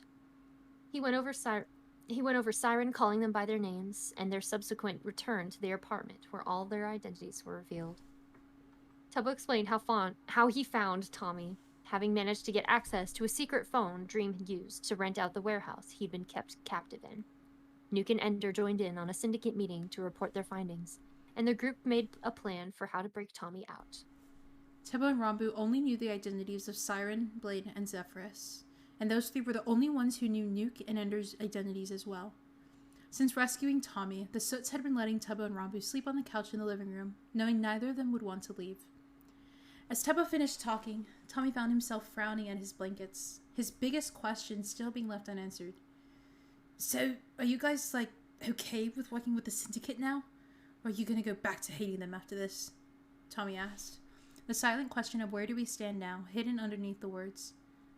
I mean, The syndicate isn't as bad as we thought they were, Rambo admitted, looking sheepish. They all really seem to care about you, and while I think we both expected them to be more focused on taking Dream down, that wasn't actually the case. After Dream, Flame, and 404 got away, no one bothered trying to chase after them. Instead, everyone started hounding me about you, asking if you were okay. Wouldn't say we're working with the syndicate now, Tubbo chimed in. But I wouldn't be opposed to hearing them out if they ever needed our help with future stuff. Tommy frowned, his mind flashing back to that security footage of Siren killing all those men. But you said it yourself. They're murderers. I thought you'd never want to work with them. Considering... Oh, this is Rambo. Considering the number one hero literally kidnapped you and had you tied up in a warehouse on the edge of the city, I think the whole villain-hero situation is a bit more complicated than we thought, Rambo murmured, picking at his nails. Tubbo nodded. If Dream is willing to go that far to get information, then I think I can understand why the syndicate goes to the lengths it does. Tommy stared at the two of them in shock. Of all people to reconsider their stance on the syndicate, Tommy wouldn't have guessed it would be Tubbo and Rambo. But here they were, saying that they wouldn't mind hearing the syndicate out if they ever wanted to work together again in the future. As if that whole screaming match that three of them had over Tommy's healing just meant nothing. So where does that leave us? Tommy asked, struggling to keep the bitterness out of his voice. Are you guys still pissed at me for healing them? To his surprise, Tubbo's response was immediate. No. Neither of us are pissed about that anymore, and honestly, it was fucking stupid of us to react like that in the first place, he said, scooting a bit closer to the edge of the bed. That was so fucking shitty of us, especially me. I was a proper dick to you for no good reason, even before you found out we were nuking Ender. Tommy shrugged. I mean, I was keeping my own secrets, so it's kind of understandable. No, it's not, Tubbo said, his voice firm. It was unfair to you. I was just being a stubborn idiot. We were keeping a huge secret from you, so I had no right to be pissed at you for doing the same. And I should have tried harder to tell you what was going on, Rambo added. I shouldn't have just given up as easily as I did, even though I could see how things were splintering between us because of the secrets. Tubbo nodded, nudging Rambo's shoulder before reaching forward to take one of Tommy's hands. Look, we both fucked up, but me especially. I was an asshole to you in so many ways, and I shouldn't have let my stubbornness let everything go to shit the way it did. I'm sorry, Tommy, for all that shit. Suddenly, Rambo joined in to rest his hand on top of Tubbo's. I'm sorry, too. Tommy's breathing hitched as he looked between his two best friends, his family. His heart ached because, God, he had missed them. He had missed both of them so fucking much. Without saying anything, Tommy just opened his arms, and the two of them got the message as they surged in for a group hug. Tommy was still a bit sore, but he held back his winces as Tubbo buried his face in Tommy's shoulder, and Rambo rested his chin on top of Tommy's head. I also owe you guys an apology, Tommy said, his voice muffled by Rambo's sweatshirt.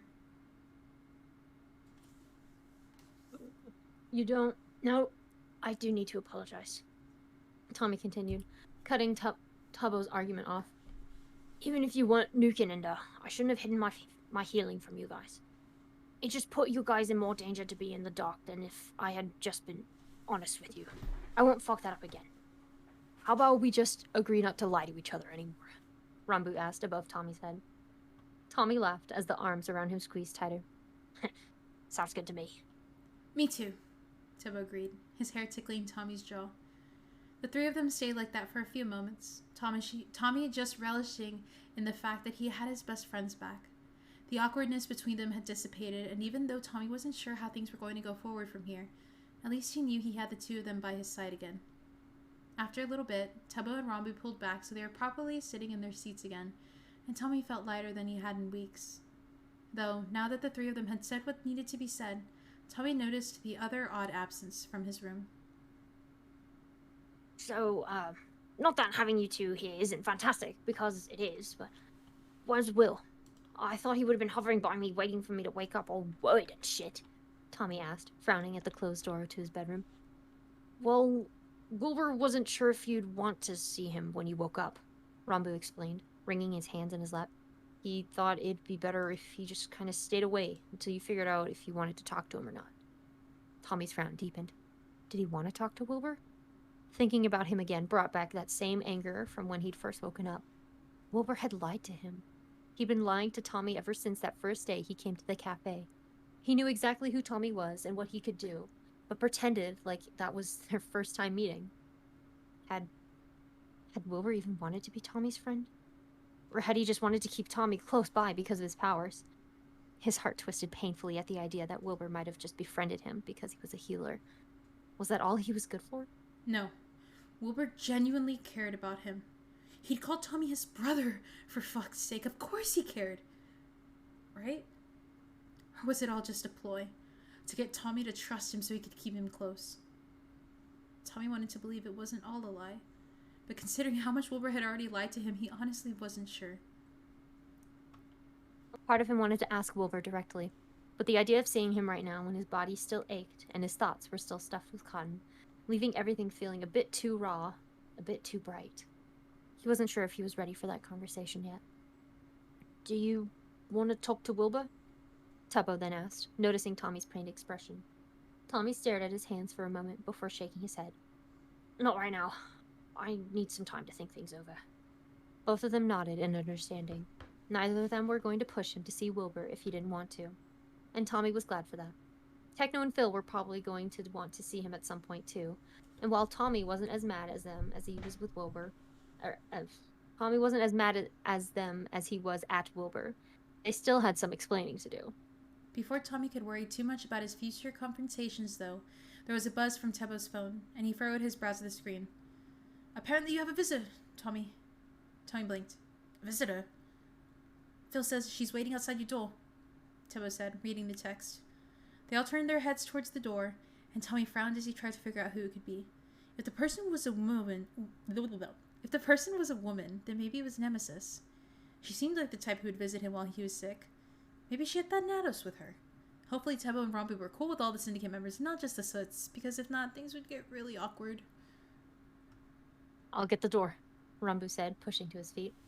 Tubbo moved to stand as well as the door swung open, and Tommy's eyes widened when he saw who was on the other side. Puffy? Tommy exclaimed, lurching forward to try and stand up, only for Tubbo to hold him down to the bed with a hand on his shoulder.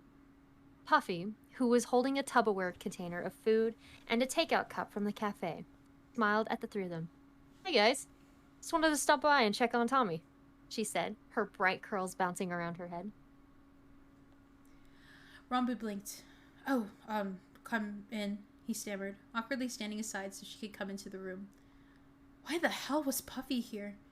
There was no way she could have known what happened. Phil must have lied to her and said he got sick or something as the reason he had missed his shifts. They were friends after all, so Tommy wouldn't be surprised if they talked. But why hadn't Phil warned them what the cover story was?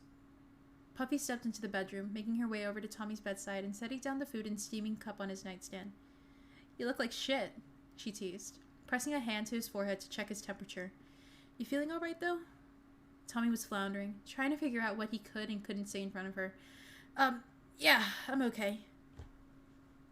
You feel like up to having a conversation? There's something I've been meaning to talk to you about, but I don't want to push you if you need more rest. It can wait. Puffy explained gently, running her fingers through his curls. Am I fired? Tommy asked, frowning at her. Puffy laughed. No, you're not fired. It's not one of those conversations. Well, thank fucking God for that. Tommy breathed a sigh of relief and leaned further into Puffy's hand, enjoying the way her nails scratched his scalp. I'm good to talk then. All right. Tebo, Rombu, do you guys mind leaving us alone for a bit? This is kind of private, she asked, shooting an apologetic glance at the two boys. Rombu and Tebo shared an uncertain look, but Tommy tried to reassure them with his eyes. This was Puffy. Even if he wasn't sure what lie Phil had told her, he could manage on his own. After a moment of hesitation, both of his friends filed out, letting the door click shut behind them. Once they were gone, Puffy settled herself in the seat Tebo had been in and gave Tommy a warm smile. Phil told me what happened, she said without preamble. Tommy blinked. That could mean a lot of things.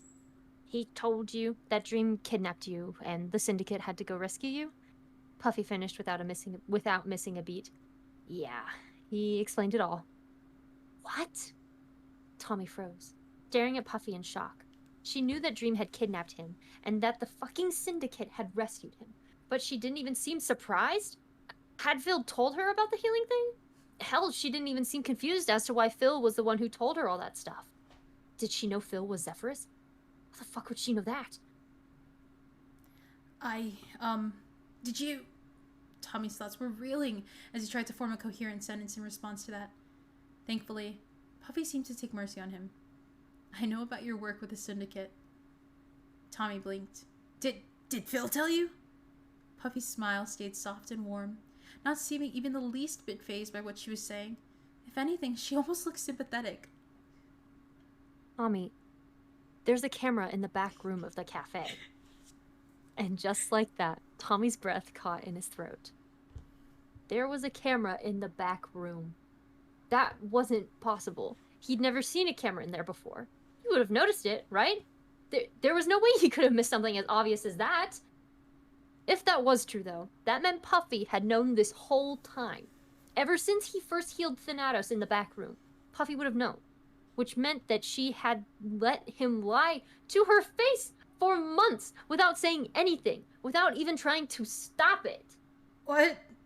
Tommy squeaked out, unable to piece together a sentence more complex than that. The camera's kind of hidden behind the shelves. I didn't put it like that on purpose, things just got moved around. But yeah, I've known about your healing since you first helped Thanatos and Nemesis, Puppy explained, her tone impossibly gentle. So you've known the whole time? Tommy asked, his hand shaking. Who do you think was keeping the first aid kit stocked with bandages? Oh shit. Fucking hell. How could he have been so stupid? How did he never notice that the first aid kit never seemed to run out of bandages, despite the fact that he never bothered to refill it? I'm such an idiot, Tommy mumbled, hiding his face in his hands. Are you pissed at me? Puffy snorted, and reached out a hand to pull his away from his face. Do you really think I would have kept refilling the first aid kit if I didn't approve of what you were doing? Tommy frowned. But how are you not pissed? I lied to you, and I was using a backroom to heal fucking supervillains. You should hate me. You were trying to help people, Puppy reassured him. I understand why you didn't want to tell me, because if I were anyone else, I probably would have turned you into the police. But you're just a kid, Tommy. One who got thrown into this world of villains and heroes without any kind of warning. You did the best you could because you just wanted to help. I can't be mad at you for that. Fucking hell. Tommy was shocked he hadn't had a heart attack from all the bombshells being dropped on him today. I'm sorry, Puff, he muttered. I wouldn't have used your back room if I had any other option. I couldn't bring them back to my apartment. And since I worked the closing shifts, I knew no one else was going to be around, so I just figured... Like I said, it's fine. I'm just glad you're safe now, Puffy said, squeezing his hand. Then she pulled her hand away from his and shoved something warm between his fingers. Drink that. I had Foolish make it for you before I came here from the cafe. Tommy took a sip of the drink and almost moaned when the vanilla floral taste hit his tongue. It was a London fog. Not too sweet, but not bitter either, with a comforting taste that warmed him from the inside out. Thanks for bringing me this, Tommy said, wrapping his hands around the cup. Of course. I figured coffee might make you a little too wired, so I thought a London fog might be a nice change of pace, Puffy told him. Then she gestured to the Tupperware on his nightstand. I also brought you some pastries from the cafe. Thought you deserved something sweet after everything you went through. Oh, fuck yeah, Tommy cheered, grabbing the Tupperware with his free hand and prying off the lid. His eyes widened when he saw the chocolate croissant sitting on top and immediately picked it up to tear a bite out of it. Thank you, Puffy, he said, his mouth full of croissant. Puffy chuckled. You're welcome. There was a moment of silence as Tommy chewed his food, the chocolate melting across his tongue and washing down the sticky sweetness with his tea. It was then he thought more about what Puffy had said, and suddenly something clicked. Wait, he said, swallowing the bite of his croissant. Do you know the syndicate's identities? Croissant. Puffy's smile faded, and she nodded. Yeah, I do. Phil and I go way back. Tommy frowned. There was still something not adding up. But how does being old friends with Phil mean you can just casually know that he's one of the scariest supervillains in the city? Dropping her eyes to her lap, Puffy shrugged. I mean, I guess there's no point in hiding it from you now, she muttered, tucking a strand of hair behind her ear. Taking a breath, she looked up to meet his eye. Did I ever tell you I had powers? Tommy shook his head. Puffy stared at him for a moment, as if debating something in her mind. Then she reached over to his nightstand. Before he could ask what she was doing, her hands began to glow bright red. Tommy watched as the little figurine he had of the Able sisters lifted off of his nightstand and settled itself so it was floating in between Puffy's palms. She began to move her hands like she was stretching dough, and although she wasn't touching the figurine directly, it moved as if she was. The figurine went from hard plastic to some kind of soft Play-Doh-like material, and Tommy's eyes widened as he recognized what she was doing. "That's matter manipulation," he whispered, staring as Puffy reshaped the hard plastic into a similarly sized figurine, albeit having turned the colors into a swirling mess. "Yep, sure is," Puffy confirmed, pressing her hands together to compress the plastic into a flat disc before she resumed her dough-like stretching with it.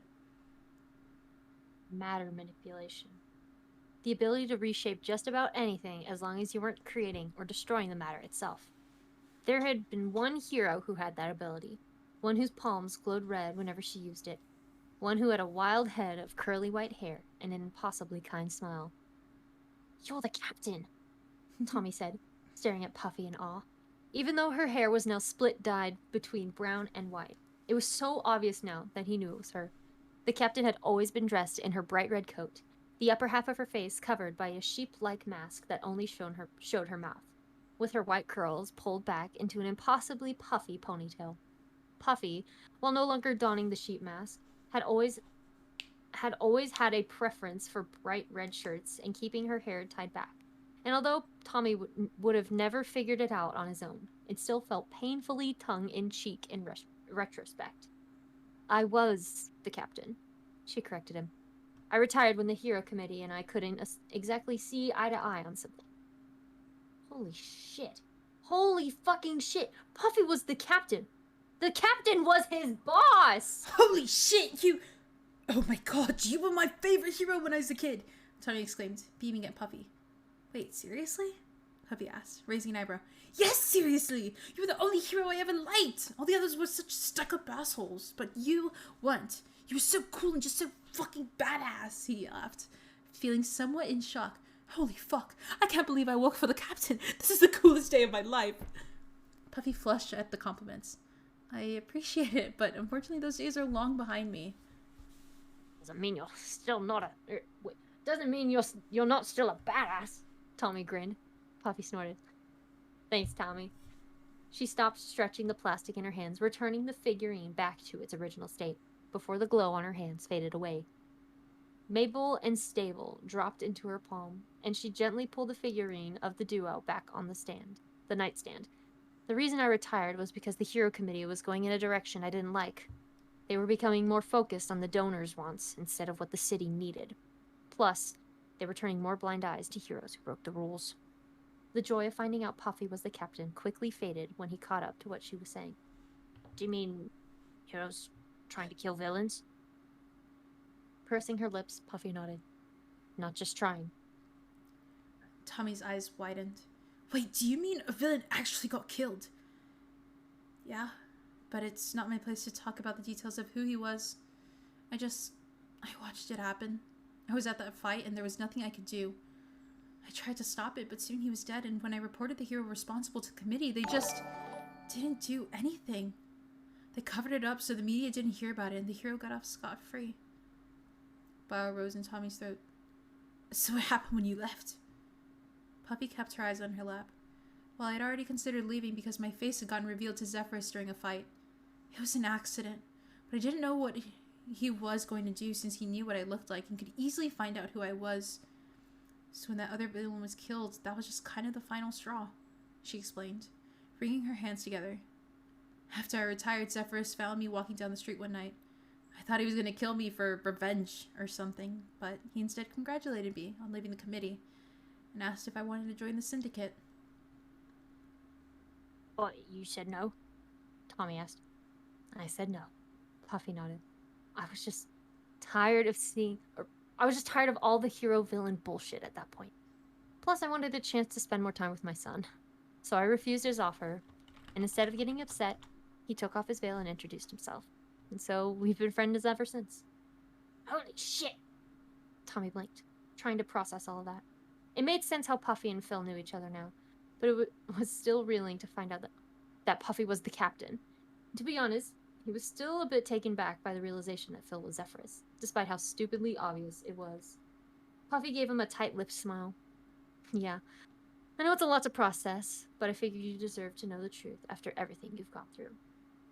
I appreciate that, but like, Tommy cut himself off, frowning as he tried to think of how to word this.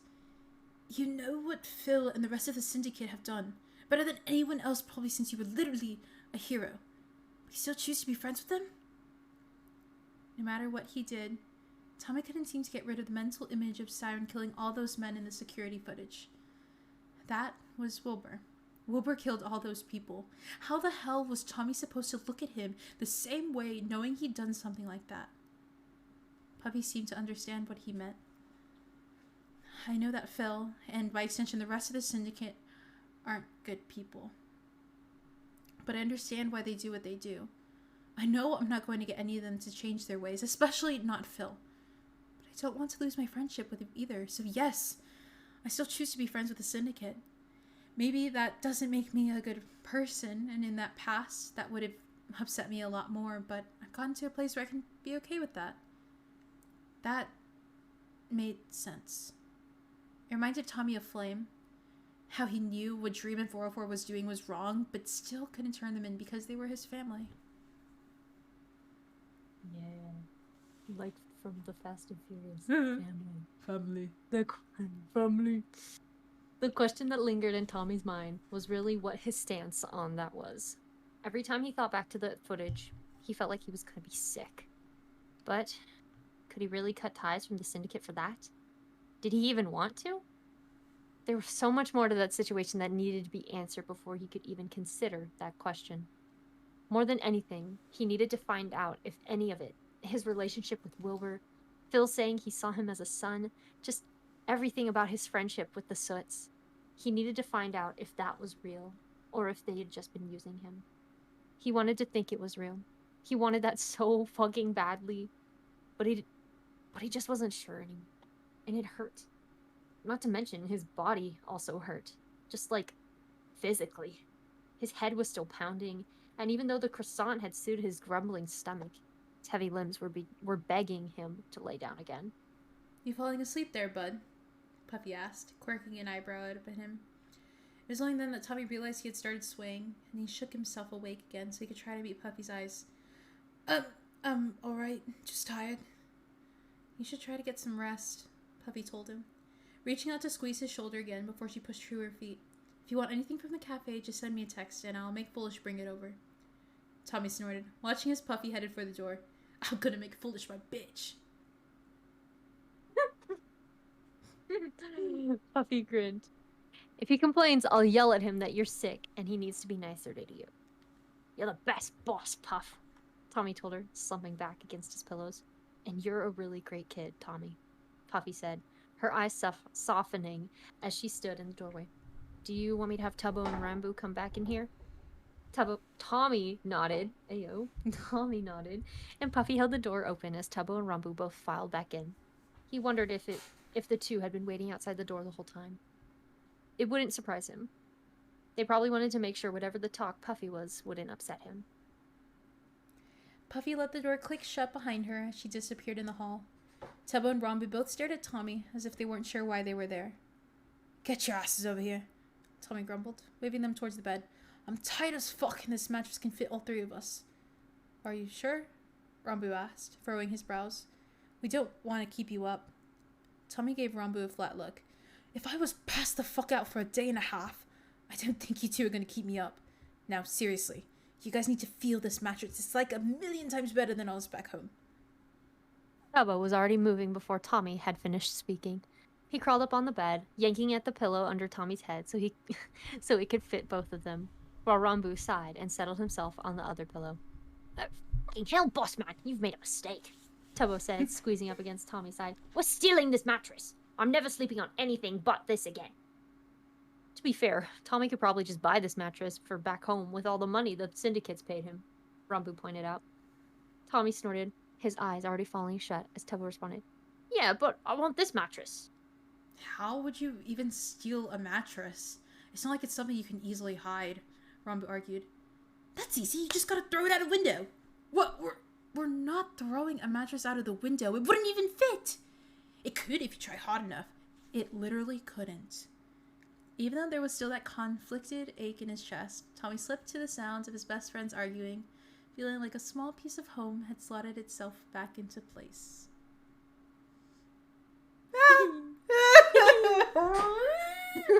Oh, I hate this. Yes. I hate this. That was so the comfort good. after the hurt. That was the comfort after the hurt. See? That's why it's my favorite genre. It's like push and pull. It's like, here, be happy and now be sad, and I'm gonna give you happy again and I'm gonna rip it from you. It's so good though. It's so good though.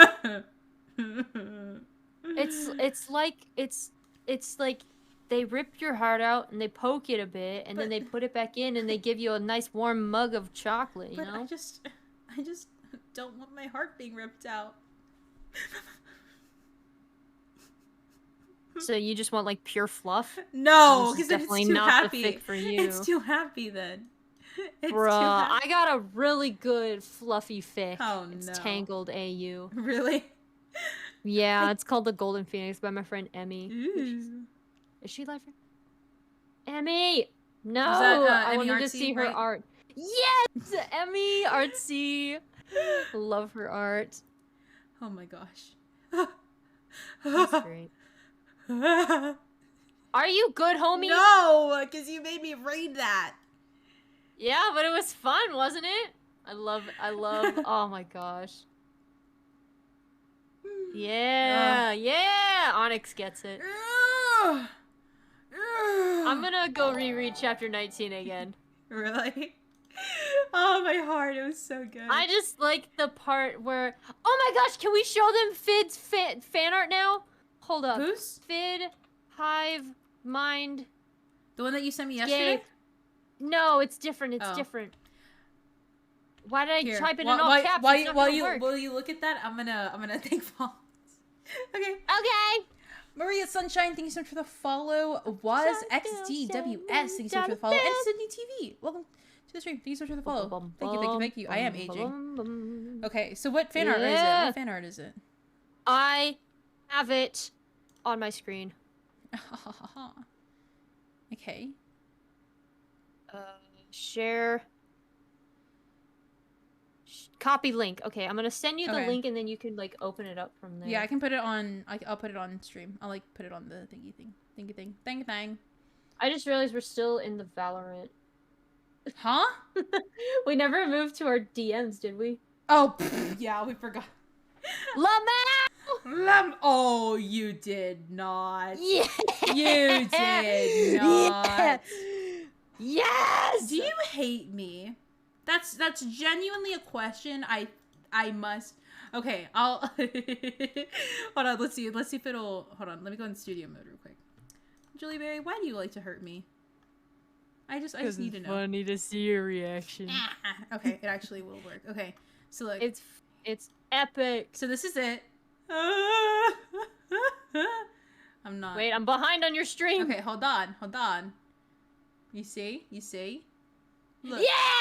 And he's just glowing and it's Siren and he's just like... You can see his bones! It hurts, Wilbur! No! It hurts. Oh my god!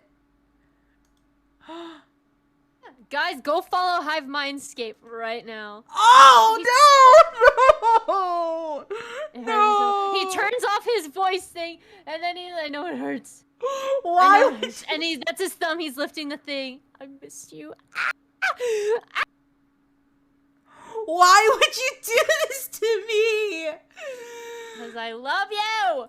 Oh! Dude, can we look at Fid's art for a moment? Is this oh is this my Hive Mind? gosh. Is that who it is? Yeah. Okay. Yeah, Fid. Oh, what's this? Hive Mind. Ah, she is. I can't. I'm not logged into Instagram. But oh my god, their art is so cool. I love their style a lot. It's very like Oh my gritty. gosh, guys, Danny Art Online. If you haven't already, make sure you go check them out. Oh, my favorite. I can't log into Instagram. Yeah. Guys, look. That's my best bestie. I love Danny. Oh, you can't even see. I was gonna show more posts. Show more posts. Show more posts so I can see myself because I'm narcissistic. Look at that. That's me. Is this the type of art Julie sends? Yes. Actually, you've been slacking on sending it every morning. But yes. Okay, if anything, my timeline has been slacking. Really? Yeah. Wow. But People are leaving the fandom. Look, guns for hire. I need to. Actually, no. You guys go watch, Julie's streams. I do want to watch them. I am gonna be watching them soon. Ah, yes. Yes, I posted chapter 3. Thank you for coming, Kitten. I'll see you soon. Bye. My reading this morning, and I'm gonna post chapter 4. Oh wait. Sometime. People are Later. saying that you're a little crunch. Are we good? Okay. No, never mind. We're good. It's just a little. No, the crunch. What was the other artist? The other artist was what was it called again? It was Hive Minds. Hive Mindscape, and then the second one that I was showing was Danny Art Online. Danny is the one that was is the one that's done my profile picture. The profile. Do you have a shout out command? I do not have it for. Oh yes, I do. SO. Just do SO. Yeah. Why is it? Why does God hate me? Hold on. No. What? No, it should show. Oh. Yeah, I was so excited. I went crunch for a second. Yeah. That, you know what? Valid.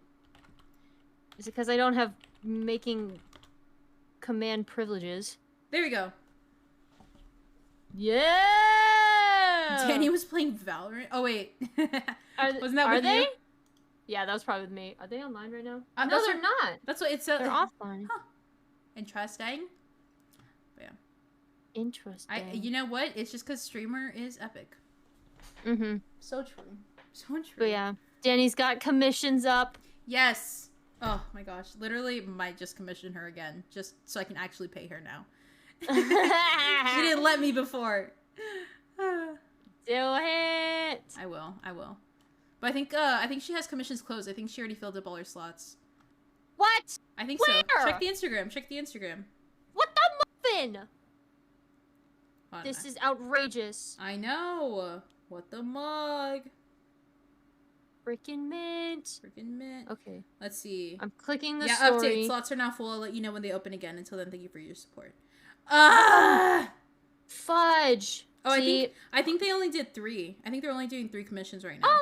yeah, that's fair. They do have a lot of projects. Guns Yeah. for Hire, whatever, our fanfic that we're But writing. guys, And then... it's so cool. I'm literally an example on the example sheet. It's She's an example. I'm an example. It's so cool. It's so cool. Oh, literally heart. It just, it made me so happy. I almost cried. And Julie knows how much I was freaking out. I was freaking out in VC. Yeah, she was. It was really funny. I'm all like, Kit, go look at my Instagram story right now. And I was because I think I talked about it recently, but like, I told Julie recently that I had actually was looking at like some old pictures and I had saved some photos from Danny, like from last year. So it's like, oh, look at me a year now, having a profile picture by her. Oh, so good. It was so good. Yo, TOMMYINNIT. Hello. Hello? Hello.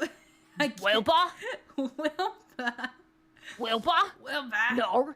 Did you see Tommy's impression, Wilbur's impression of Tommy on his stream the other day? I did so not see adorable. that. Really? He's like, no, I don't talk like that at all. No, Wilbur. Wilbur. I can't. Wilbur. Oh my gosh. I'm going to the store and using my credit card. Not the credit. Who says that? Wilbur, that's how he used. That's what he says when he normally does his like American voice. That's what I thought. Yeah. I know I had heard oh my it gosh, before. he did.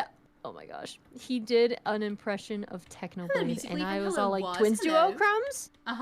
Gobble gobble gobble. Gobble gobble. Nom nom nom." Let's see. I think I'm gonna go into a little bit of parkour. Would you like to join me, or would you like to? You're gonna just sit and be got a man in the other room. A man. That's so stinky. Yo, be a And I also got a pack. Thanks for that follow. Welcome to stream. Leaving tomorrow morning. You're leaving. Okay. Yeah. So you're gonna head out right now? Unfortunately, yes, I am. Thank you for reading with me. course. I had fun making you and chat cry. Yeah. All right.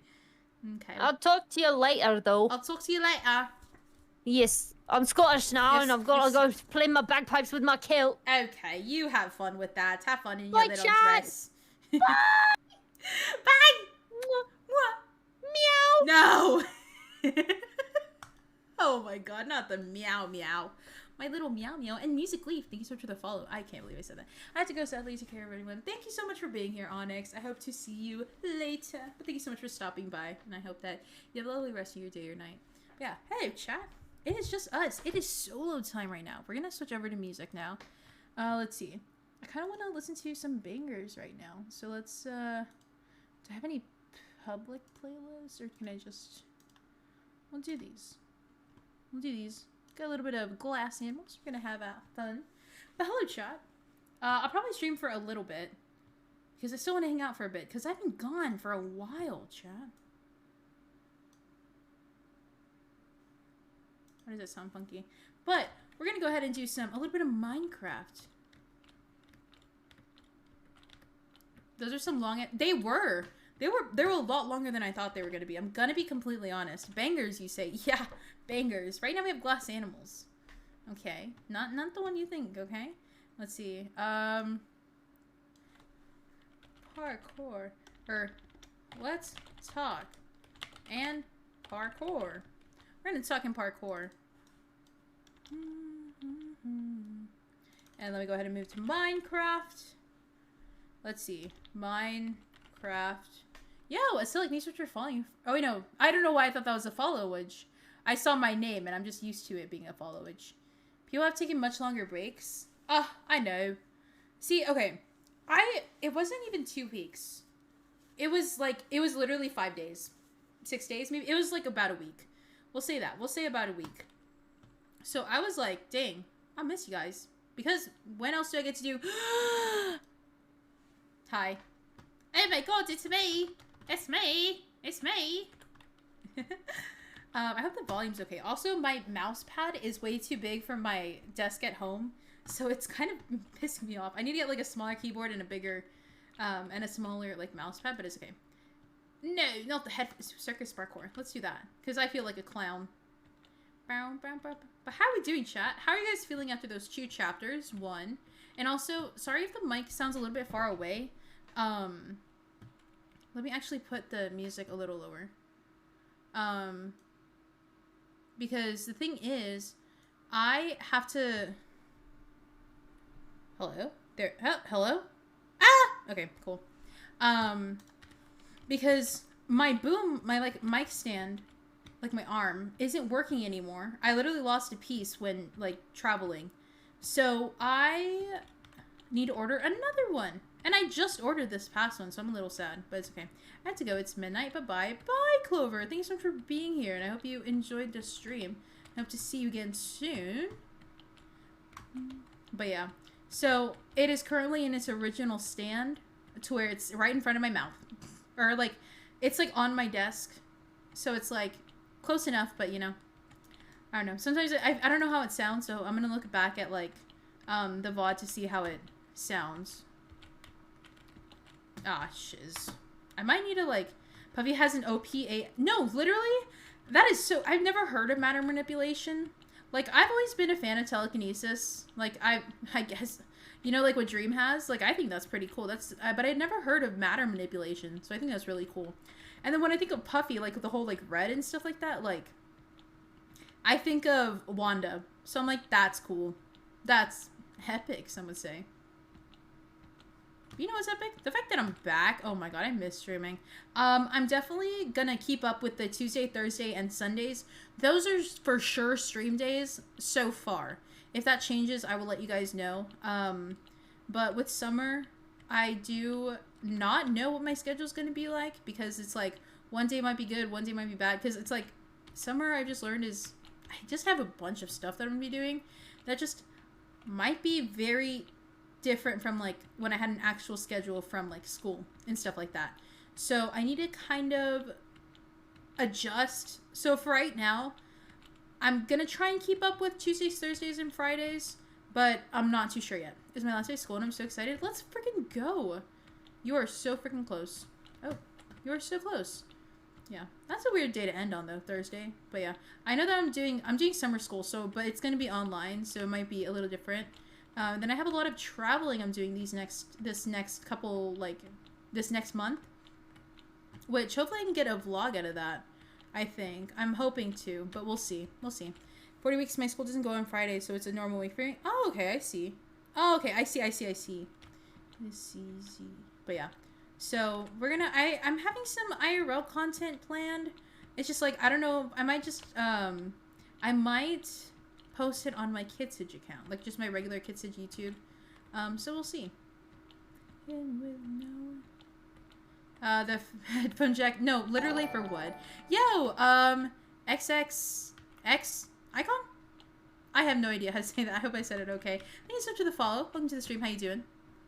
Last week was my last day of school. Hell yeah. No, I ended school this past sometime in the past week or two. I can't remember anymore. That's the thing about being in summer. I lose all track of all days. That's the thing. But yeah. So I'm definitely glad to be back home. I'm gonna be traveling in between a lot of stuff. Like I'm gonna be doing a lot of traveling. 2 things are being vlogged. Hopefully. I just need to get I need to clean out my phone for storage for these vlogs. But yeah, I'm excited. I think it'll be really cool.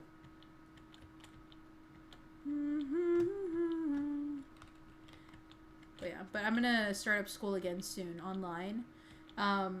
So that's gonna kind of suck, but also it's okay.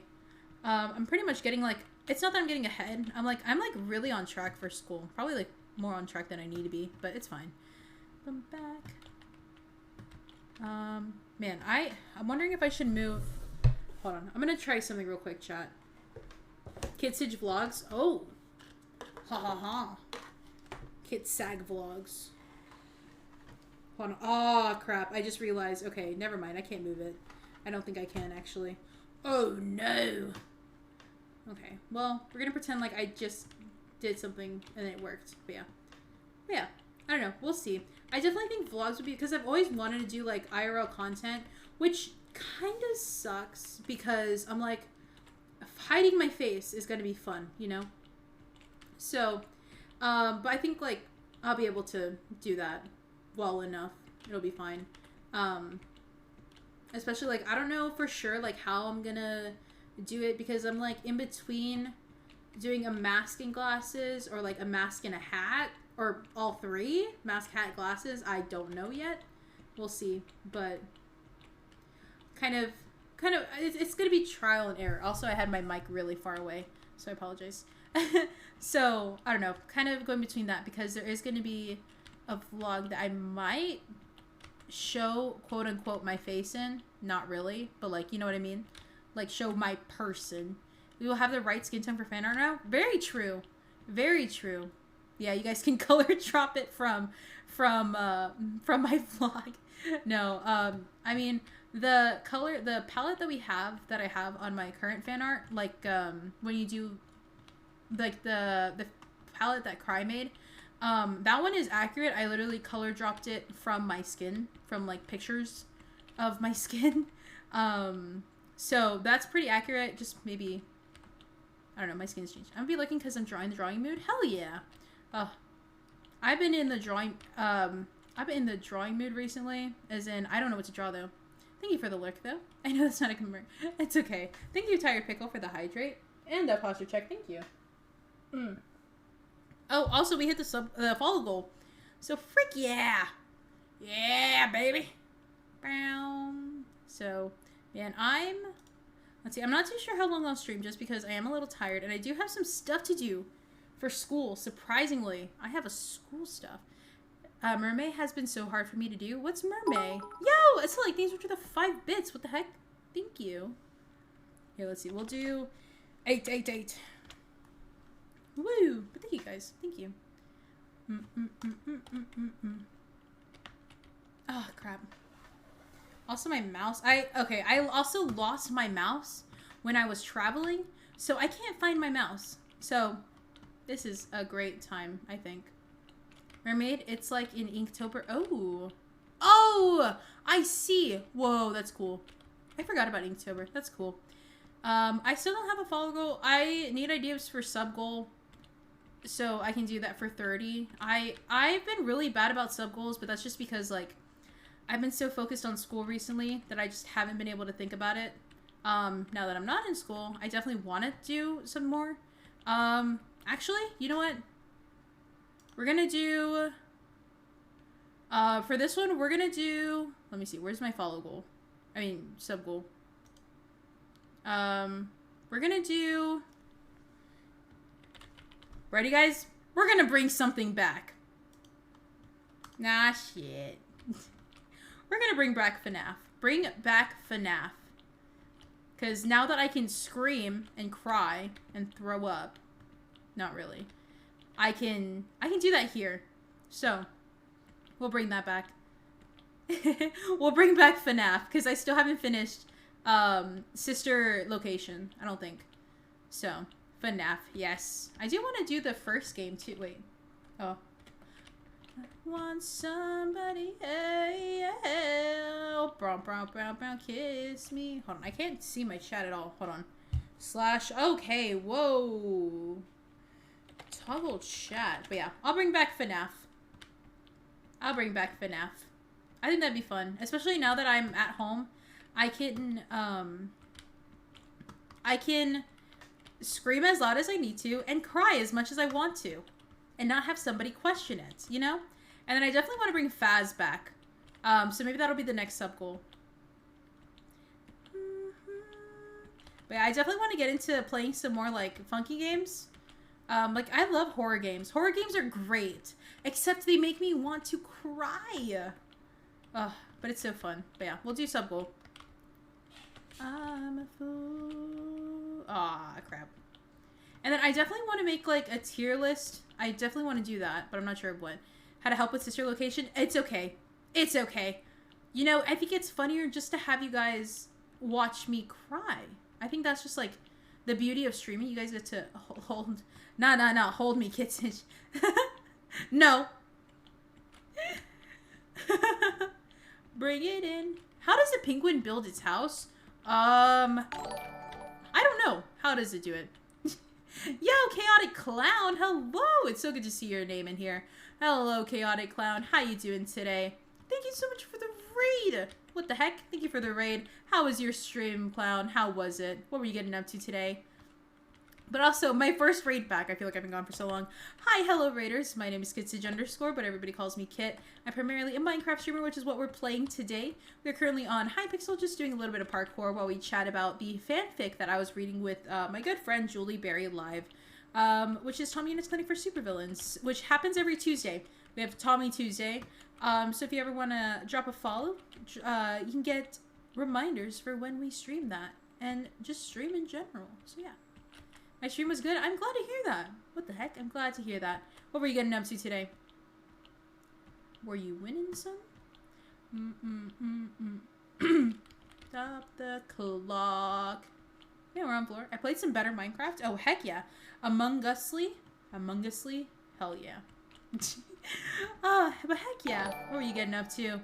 What were you doing on the better of Minecraft? And LiveboyYT_7. Thanks for the follow. Means a lot to me. Thank you so much. How you doing today? Better Minecraft is cool. I haven't gone on Argus in a while. I'll probably get on soon. I might do it for a stream in the near future. Depends. Because I still got some IRL stuff I need to do. Which is crazy. Who will let me be IRL? That's what I want to know. Here's getting shorter. They're getting longer. My brain hurts so bad. Yo, I still like these which were following for a month and 29 days and 22 hours. Let's go. I was just chilling. Hell yeah. No, as you should. I feel like Better Minecraft is such a good, like, Minecraft thing to chill to. Because it's just, there's so many pretty things to look at. You just wished you go down and cry. But yeah. Aw, thank you for the hug. Thank you. And Gamer Plays, thanks for the follow. Welcome to the stream. How you doing? Hon, I'm just realizing that it sounds very soft. I don't know why, but that's weird. But yeah, thank you so much for the follow. Welcome to the stream. How you doing? Can you do? Bom, bom. What can you do? Man, I don't know why this is reminding me of it, but I need to do some TikToks. I'm up for the night, so bye. Bye, Tired Pickle. Thanks so much for being here. I hope you have a lovely rest of your night. Get some good sleep. The thing about going to friends' houses when they're younger, siblings spill tea about them that they may or may not have wanted you to know. Oh, it's so amazing. It's so amazing. Wait, is Kitten here? Kitten is here. And he's definitely not a kitten anymore. That's the thing. He's huge. He's huge. Like, literally as big as Cat, which is kind of funny. But he's more, like, lanky than Cat is. Cat's kind of stocky. But, let's just say they've been having some brotherly fights. And Cat obviously wins. But, yeah. Yeah, Kitten is here. He's eating right now, I believe. But usually I put him away when I'm streaming because he likes to get tangled up in my cords. And the amount of times I'm scared that my PC is going to break because of him. Kind of scary. And I'd really rather not lose my PC. Not now. Ow. This is my summer vibe, you know? Streaming. Having fun. I'm hoping to get into daily streams soon. Big Kitten. No, yeah. The thing is, he's huge. But he's also, like, crazy. He just likes to bite. The alpha male energy is too strong. No, literally. The testosterone, too much. Kitten reveal? Possibly. We'll see. We'll see. I might give you guys a dog reveal. Well, you guys have gotten a dog reveal for Christmas with Cat. I don't know. Maybe once you get... Because the thing is, like, I don't know how many people actually think that his name is Cat. Cat's real name is not Cat. Like, I always wonder, like, if you guys... Do you guys, like, actually think his name is Cat? Because his name is not Cat. That is not his true name. He has a whole name. He has a whole ass name. And it's kind of funny. Because sometimes I'll accidentally call him Cat. And my friends are like, what? And I'm like, oh, it's just a little something I call him. Just like Cat. No, not me. You know what? It's okay. A lot of people think that his actual name is Cat. Yo, some Napa. I recognize that name. And I'm a little dumb right now that I can't remember. But some Napa, thank you so much for the raid. What the heck? Thank you so much for the raid. How are you doing, Napa? How you doing? How was your stream? What were you getting up to today? But hi, hello, raiders. My name is Kitsage_, but everybody calls me Kit. I'm primarily a Minecraft streamer, so that's what we're doing today. We're currently on Hypixel, just hanging out, having fun, chilling, doing parkour, and we're just hanging out. But yeah, if you haven't already, make sure you drop a follow. It's completely free, and you can change your mind later. But yeah, okay, this part is pissing me off. But yeah, it's just a bit of Dog. Yeah, Dog has a different... Dog has another name too. Yo, Rainbow Fallacy. Oh my god, fallacies are reminding me of, like, high school English class. But Rainbow Fallacy, thank you so much for the follow. Welcome to the stream, how you doing?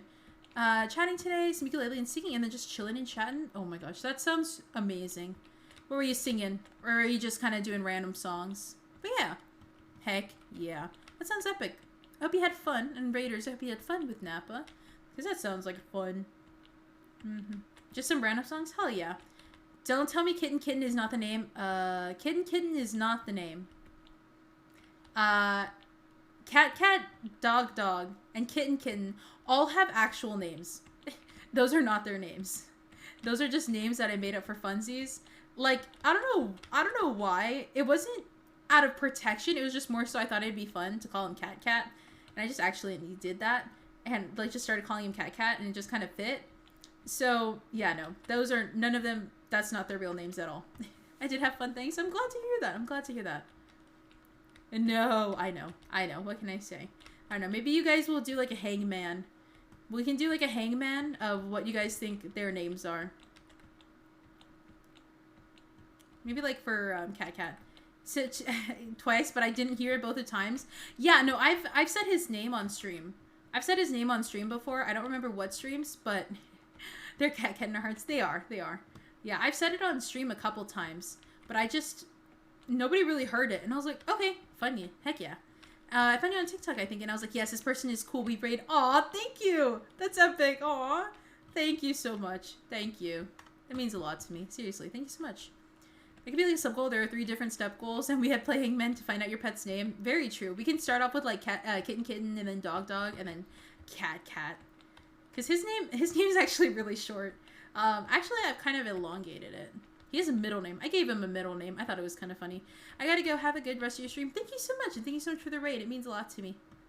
Hangman to figure out their names. I think it'd be fun. Yeah, what they need. Ugh, I hate parkour. The concrete. Don't what you say to me. All this. Oh yeah, cause I'm not sure. I'm gonna cry. But yeah, I think that'd be really fun. Hold on. Bum bum bum bum bum bum bum bum.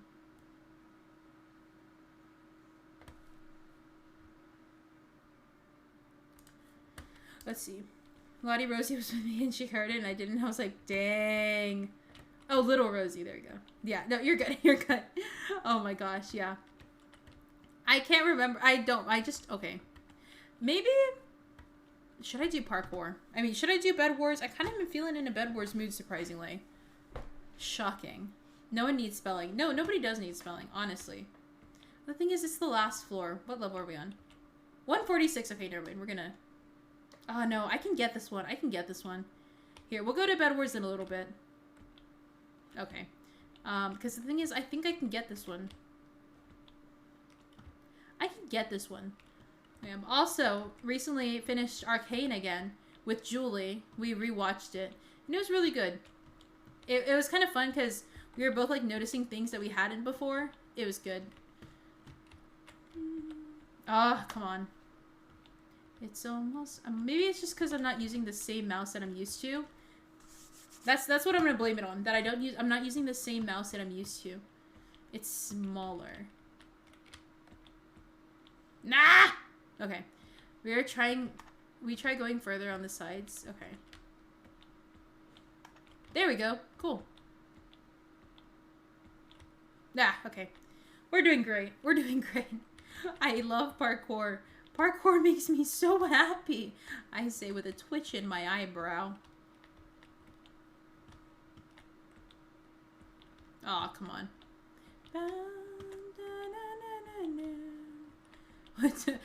Okay, I've been using that emote a lot, or the emoji, like the chef's hand. I think it's just so funny. So every time I'm like, wee. And it's just like, that is my humor. That is peak humor, I would say. Can feel your love. Oh, come on. But yeah, that's like my peak humor is wee. Oh my gosh. And also, I was looking at clips recently, and somebody had clipped like me saying wee, and then I said wiener, and I was like, wow. The Twitch chat really exposed me with that.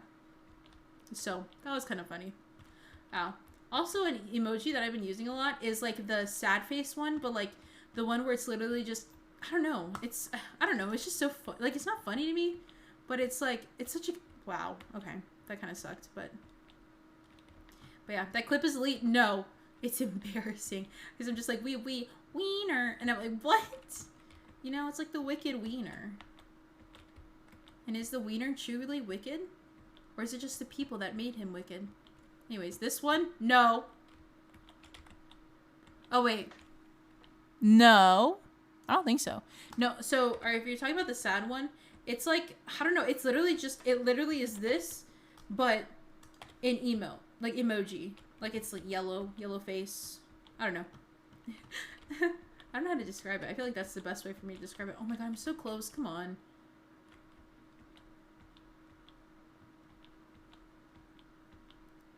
Oh my god, I'm doing so good. I'm doing so good. Ah, she is. Feel your love, temporary touch. It was just that I literally shouldn't have been going that fast. I'm so good, you know? Who let me be this good at parkour? They are all yellow with the face. Okay, well, you know what? Maybe Apple needs to, or Apple, Samsung, Galaxy, I don't know. Maybe they just need a not, you know? They just need a not. Oh, hold on. Somebody texted me. Nar.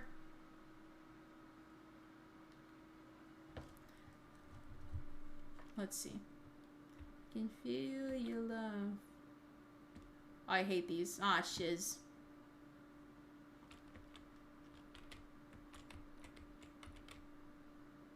Ah, no.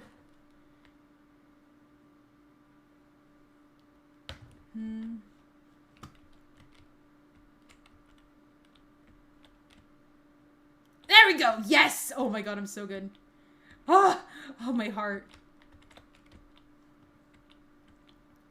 They're not those kind. Okay. Ah. Okay, wow, I'm doing so good. I am such a gamer. I am a pro gamer, actually. 163, I literally need 20 levels left, and then we'll do a little bit of ad time. That's what we're going to do. If you guys don't want an ad, make sure you guys subscribe. If you want to do it for free, subscribe with Twitch Prime. So then you don't have to do these stupid ads, which equal 1 minute ads. Bye! See you later. Guys, get Twitch Prime. Let me know when the ad ends. I love you so. Oh, this song is so good. Oh my god, I'm still like freaking out at the fact that I am an example in Danny Art Online's commission thing. That's insane. Like, I was telling Julie, I was like, I'm in the same level as Phil's Minecraft and TOMMYINNIT. Like, oh my god, literally. I feel like I always fangirl with Danny. Just, Danny's so cool. The same way I fangirl for literally all of my friends. See, oh no. Oh no. I bid adieu. What happens if I played Heat Waves right now? How mad do you think? I was subbed like an hour ago and now it's gone. No! It might have just ended.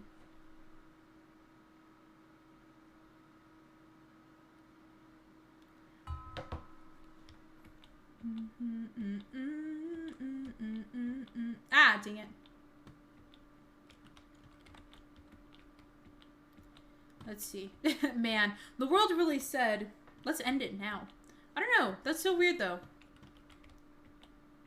Let's see. Let me know when the ads are back. Maybe I'll be done with it now. That would take a lot longer than I think it would. Come on. Come on. Okay. Oh no! I don't know what... the sound alerts aren't working. What the heck? I'm so sorry about that. Anonymous, thank you for the 5 bits. I don't know what's going on with the sound alerts. I probably need to hook it up. It's not letting me resub? What the heck? Oh look, there's Heat Waves. His hi hello hey back.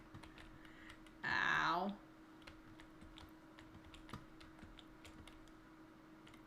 Tell McDonald's, I think it's telling me something. It's talking about McDonald's from the hit fanfiction.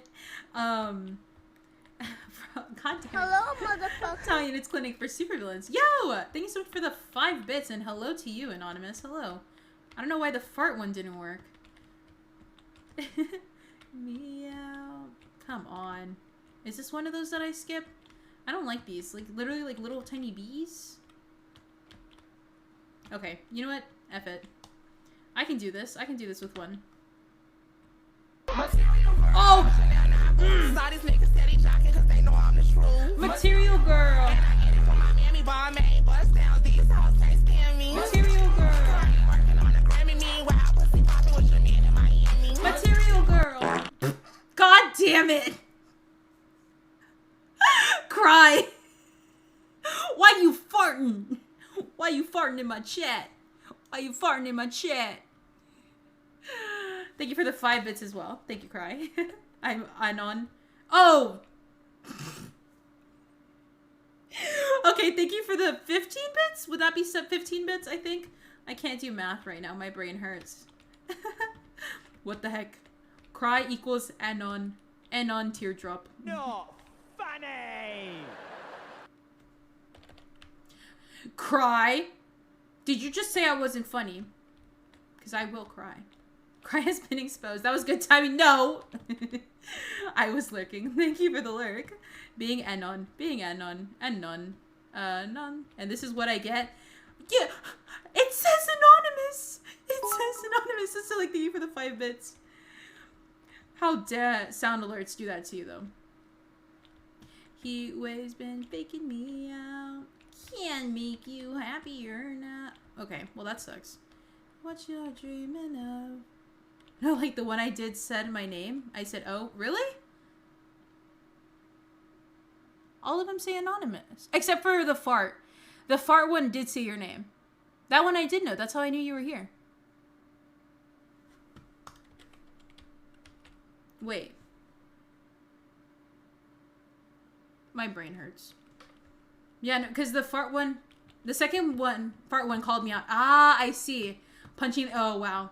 Oh, okay, so you meant to be anonymous. Okay. God damn it.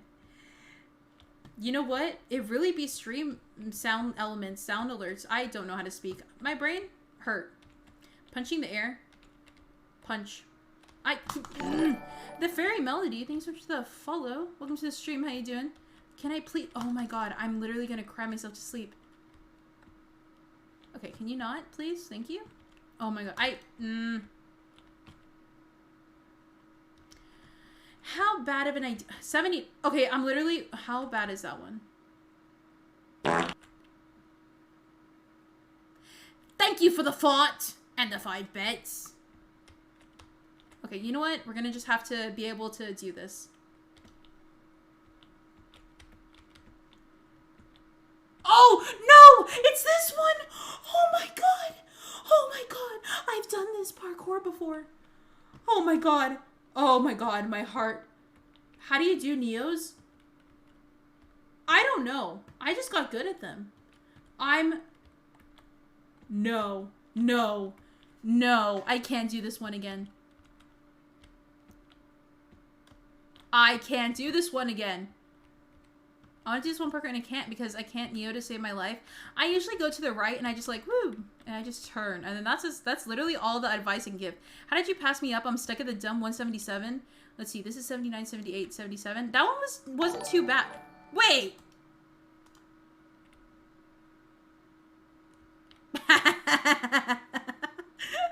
Wally Bear!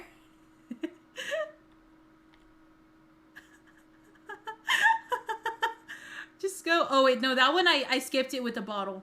I skipped it with the potion. And Amiibo, thank you so much for the follow. Welcome to the stream. How you doing?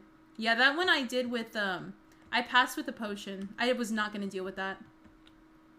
I'm hearing, is Kit's wisdom to Neo get good? Yes. People like you. Goggy? And Dream? Well, excuse the hell out of me. Wait, why can't I... Why? Why? Where's Cry? Cry, you got this. I just... Paul chat. Oh, no, I'm not looking anymore. What? Okay, I'm gonna turn off people real quick. I'm a Minecraft streamer. Oh, they're off. Wow, that's great. Oh my god.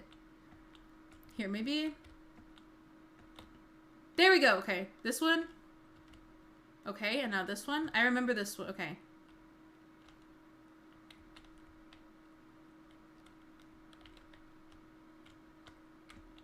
Ah! I hate it here. Also, because I'm back home, you guys are going to be hearing me screech a lot more. Just FYI. So be ready for that. Because you guys might hate me after it. Ah! Anyways. And destination to me. Across the Pennine, a thin blue line, and I in the fall. Come on. I literally will give up.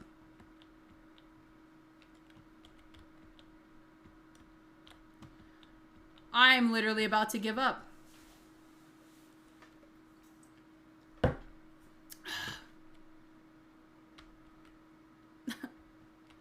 I overestimated my abilities. And now I'm gonna fail. This isn't even easy. This is hard. It's letting me sub now? Yeah. That sound like a pterodactyl? Leave my pterodactyl noises alone, okay? I'm just a vibe. I'm just kidding. Oh my god. I'm gonna cry. Hold on. I hate this. I hate this. Ouch. Hold on. Let me... You just give up. We won't say anything? Hold on.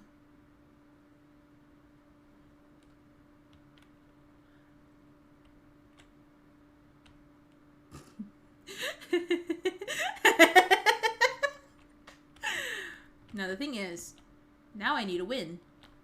I can't give up. Because you guys won't say anything, but... What will they say? I think... Is it from that back corner? I feel like it was from that back corner. I know that somebody helped me with this one. Just resubs? Let's go! Thank you so much for the resub.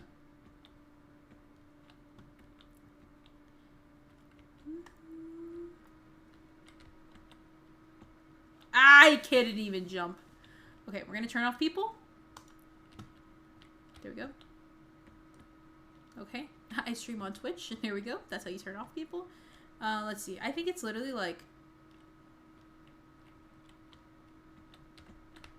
Oh my god! The alarm thing is broken, I think. It might be. I'm not too sure why it didn't give the alert. I apologize, though. It's so weird. Hold on. Let me make sure that everything's hooked up. Yeah, no.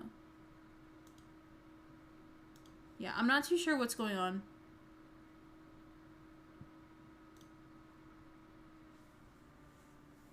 Ow. Oh, my... Oh, I popped my back.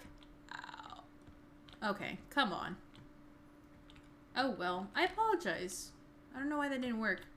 Bronze looks good on you, Ari. Yeah, it does. Let's go. You're bronze sage now. Let's go. The alerts were working? That's weird. I know. I don't... It might have just been because it's a resub, but usually resubs work. That's why I'm confused. They worked during the fanfic. They did. And I didn't turn them off at all. That wasn't not green. See, it was... That wasn't not green? It starts off as green, and then, like, I think at 3 months, it turns into... Oh, wait, no. 2 months, it turns into bronze. 3 months, it turns into, silver, I think. And then 6 months, it turns into gold. Yeah. Set edges are really freaking cool. Thank you, Julie. Let's see. Did Craig get it? Oh, you. You. Yeah. Why do you ignore me? See, guys? This is my enemy arc. This is my villain arc. This is my Riddler phase. Goggy! Get out of my way. You know, can I beat up Goggy? Would I be allowed to do that? I feel like I would. No, you don't. You're not. Okay, we're gonna turn off people. Yeah. The thing, why are we showing off? We're just confused. I'm just kidding. Oh my god. Somebody lift me into the sky and send me there. Please. Please. Please.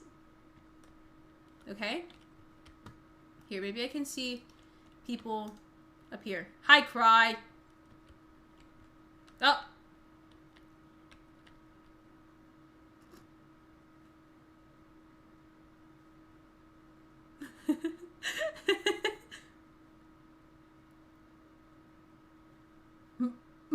Who said that? Who saw that? Nobody saw that. Nope, you're not falling. You're not falling.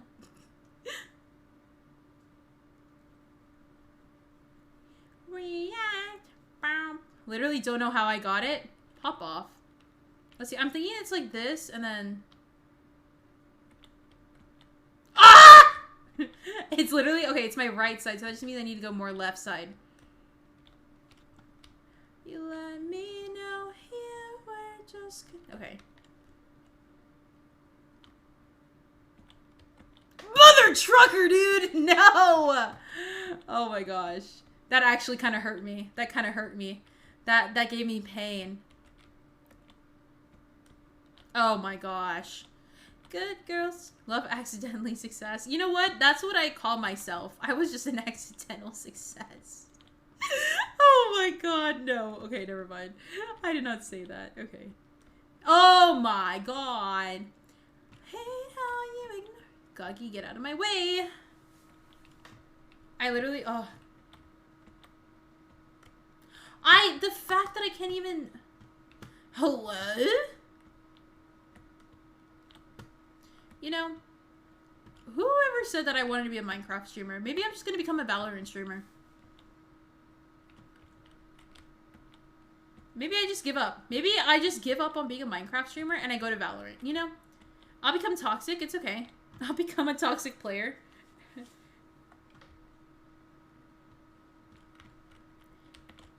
Well, crap. I literally... Goggy, move.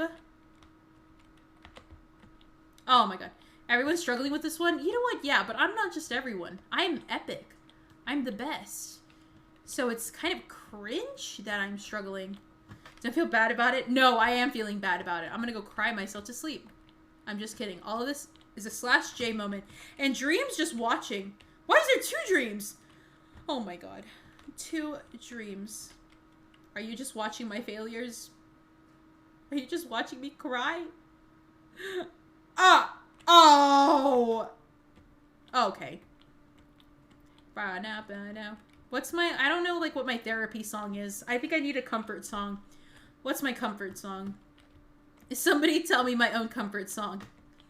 It's 3:45 a.m. Dream? Dream is my comfort song? Dream? You are not...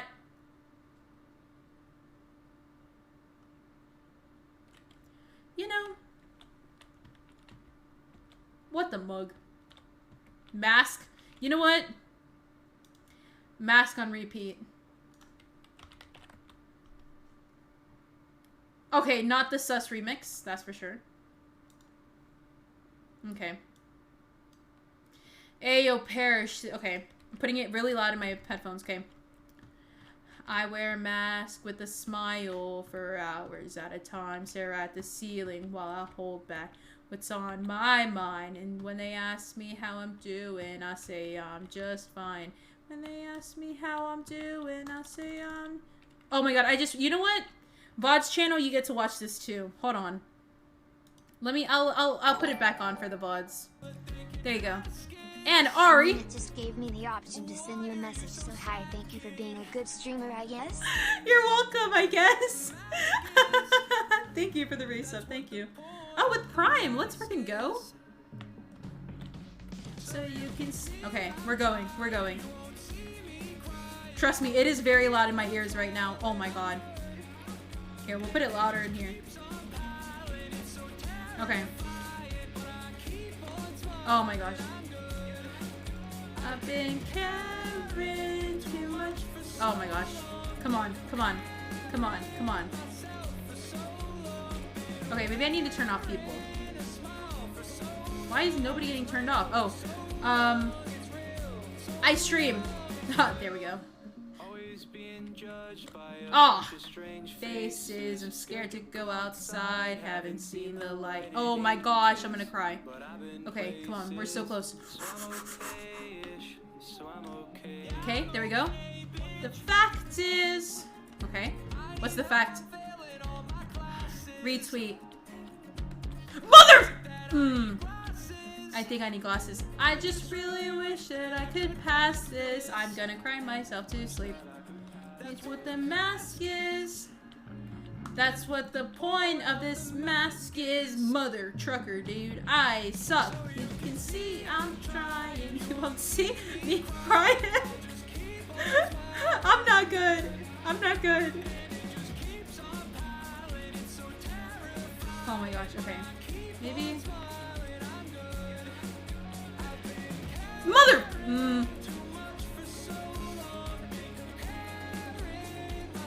It's so long been wearing a smile for so... Where do I... Why isn't it letting me hold? There we go, okay. Okay, let me turn on people. I stream Minecraft. Anyways. Okay. Where did Cry go? Crybabe V has left? Sad champ. Okay. Oh shit, god damn it. You scared me. Okay.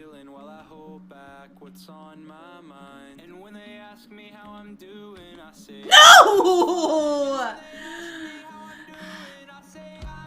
The fact is, I can never get off of my mattress. Mother trucker, dude! Which is broken. I haven't been sucked for a whole month. What is 2 months? I do not know. Maybe I need the sus version. Maybe I need the sus version. Hold on. Okay. Okay. Okay. God. Okay. Okay. Uh-huh. Okay. Okay. Uh-huh. No, wait, okay, I can't. No. Okay, no.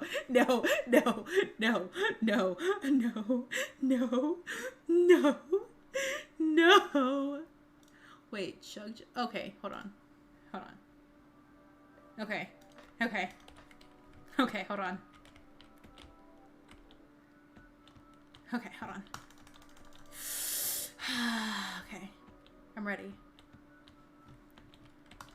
Okay.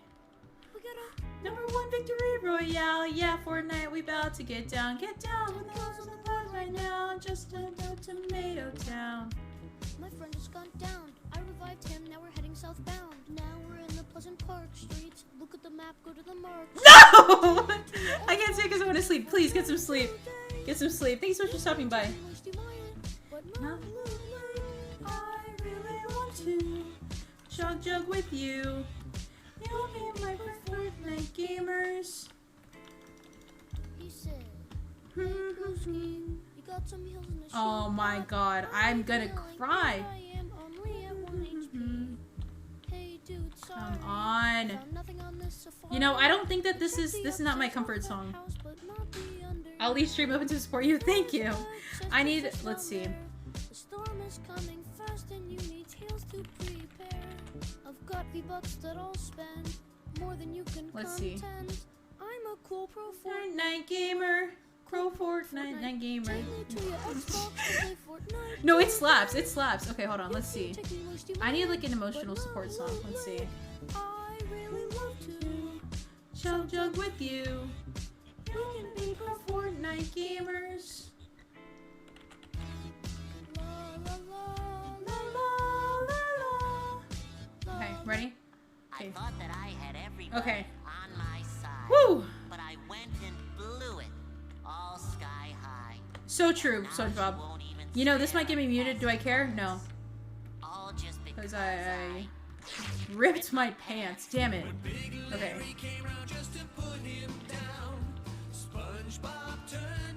I can't do this. I can't do this. I'm going crazy. With a fool who went tan, ripped his pants. Come, let's watch the rain as it's falling down. You guys know that edit? That's good.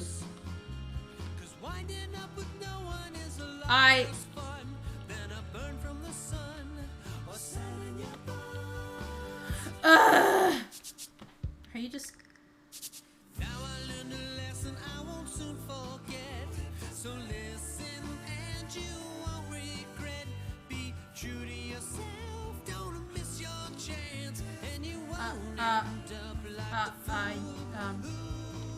Okay. Is this your hype song questionable? No. I had everybody on my side. Same. But I went and blew it. All sky high. I did. And now she won't even spare a passing glance. She literally won't. All just because I Ripped my damn ripped my pants. pants. Shiz! Okay, this song isn't working. This song isn't working. Hold on. I need another one.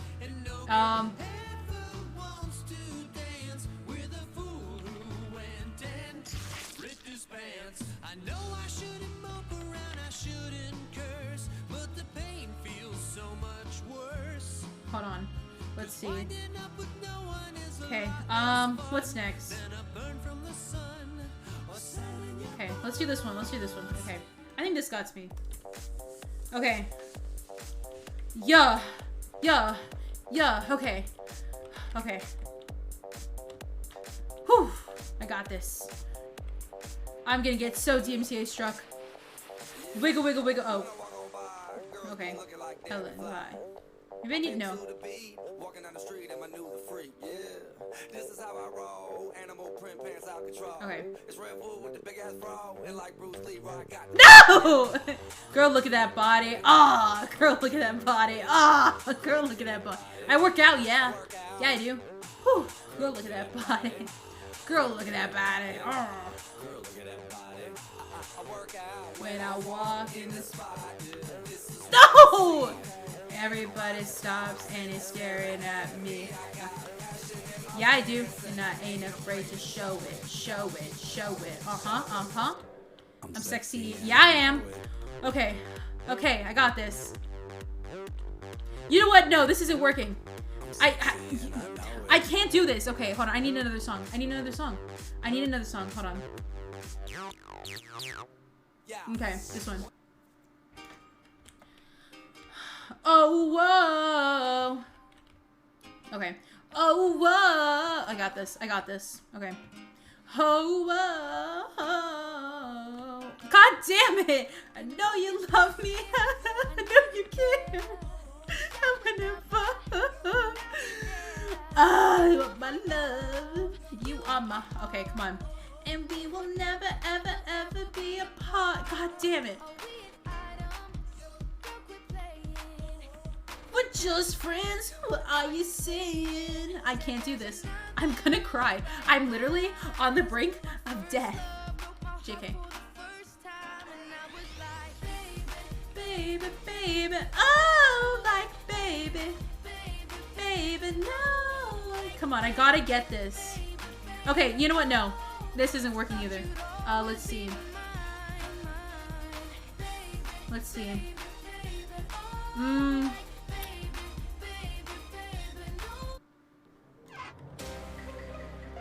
Okay, there we go. We're good. Jump the third time. Okay, cry. You know what? I'm gonna cry. You want me to cry? I'm gonna go cry about it. I'm gonna go cry about it. I'm sorry. I'm getting aggressive. I'm sad. How? I'm not even making this one. Cry, can you just lift me up into your arms and just carry me away?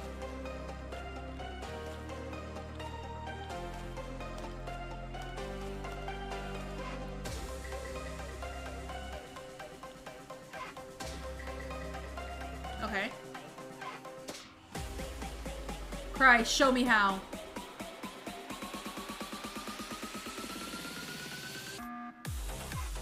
Okay, okay.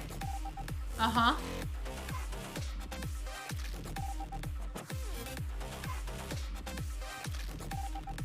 Where do I need to stand?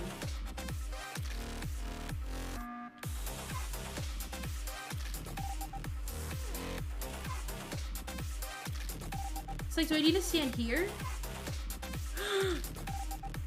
Do a FU? Okay, fine. What's an FU kind of song? What's an FU song?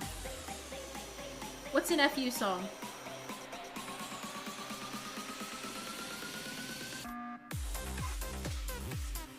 Sus? No. How about I keep practicing and making the jump? It's just because I'm here. What's an F? Oh, A, B, C, D, E, F, U? Okay.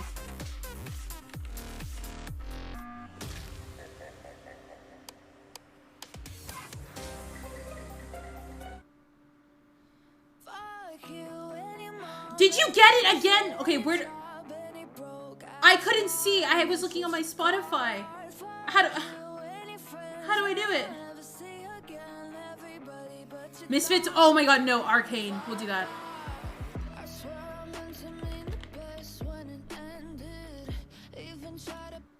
There you go. Okay.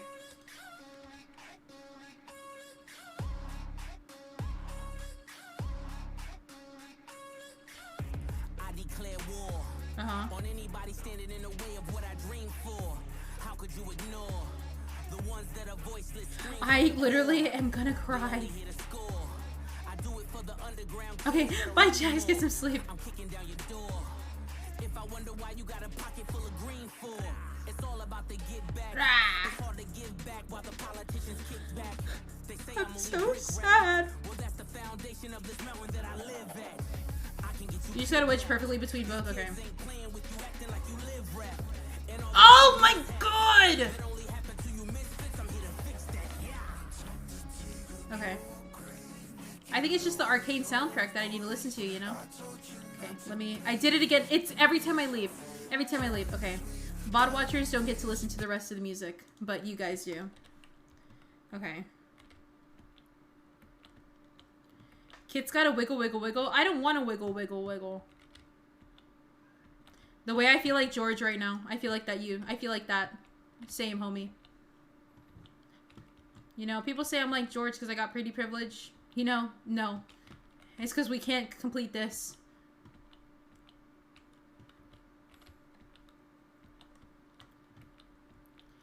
I might give up. Cry, is this one that you think I should give up? Just squeeze? I can't fit my dumpy. I can't fit my dumpy.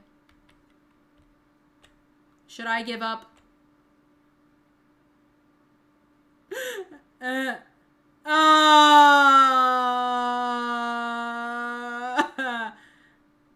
Yes, I should give up. Yes, I should give up.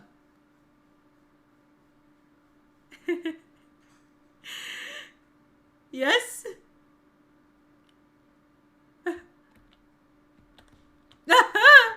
Badass song. Okay, you're so right. Okay. Okay. Which is the one that is like in arcade where it's the fight between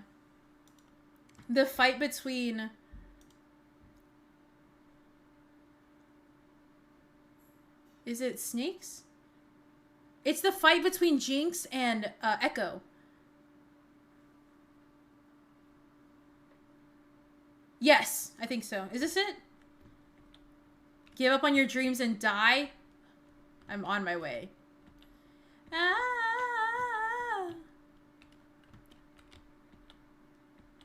Okay, I got this. I got this.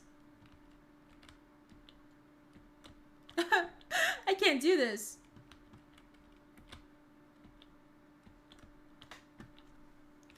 I literally can't. Which is the song that Jinx and Echo fight to? There we go. There we go. Okay. I literally just rewatched it yesterday.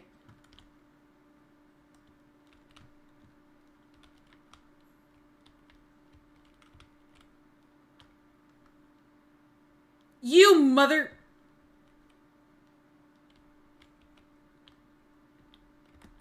No! Okay.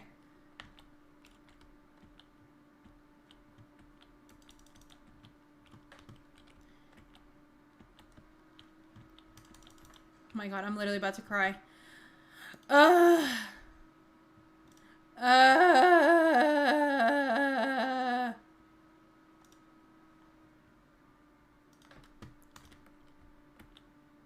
Is this the song? I can't remember. Is it? This is the song, right?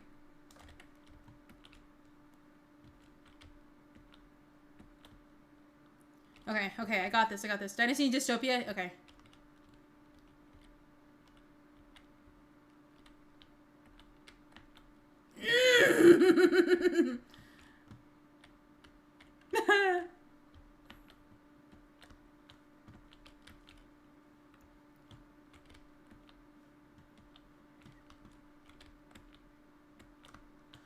Oh, come on. It is okay. Just making sure. Can I just skip? I think I might have to give up. My brain hurts.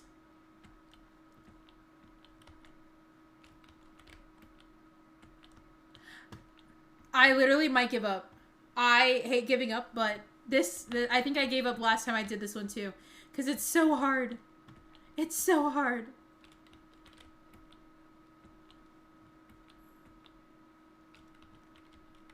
Watch tickling at the... Yeah, okay, yeah. No, that's what I literally thought of that.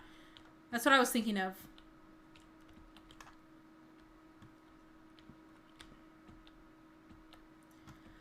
Tell me why I can't even, like, jump.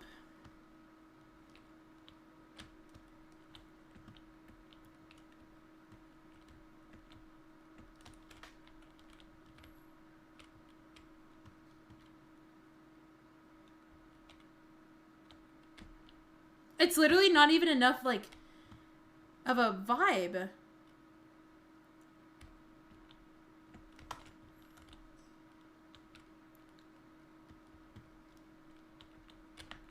Ah, oh, damn it. Gonna reset my Twitch. Totally good. You are vibing. Okay, I found out a way to do this one better. So that's good. Oh, okay. If I move a little more to the left.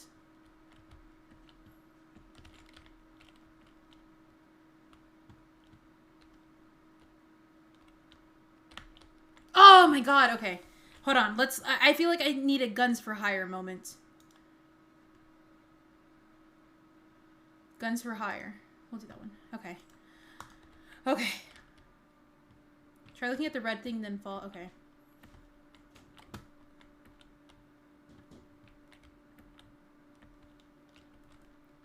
Okay, the red thing.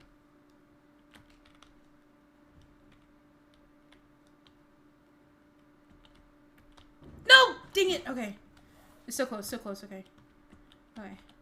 Hello, Alofia. Hello. How you doing? Oh. Guns for Hire, like the hit fanfic that Danny Art Online is writing. Equivalent of housing parkour a few days ago. Hell yeah. Doing good. How about yourself? I'm not doing good. I'm not doing good because I'm doing terrible at parkour. I'm bad at this parkour. Oh my god! It literally, it's... Okay.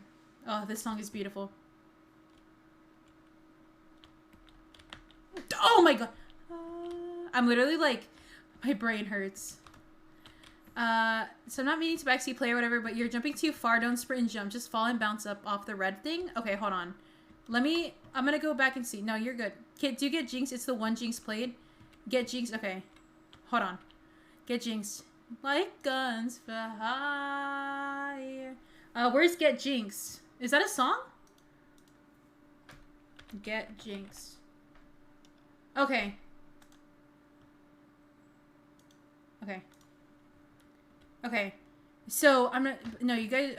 you're jumping too far. Don't sprint and jump. Just fall and bounce up off the red thing. Okay. This red thing doesn't mean anything. This is just a texture pack problem.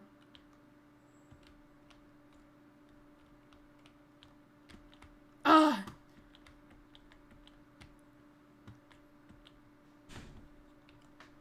Okay. Red thing is string, so it's not invis. Yeah. Ah. I'm trying to find like a spot that I can look at.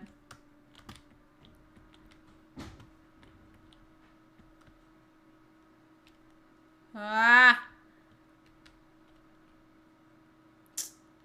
Okay, I'm trying to think. Yes, Arcane, great. Let's go! Dang, let me go! Let me go! Let me go! Let me go! Let me go! Let me go! Let me go! Let me go! Let me go! Let me go! Let me go! Let me go! Oh my god, please. Please. Let me go, please. Let me go.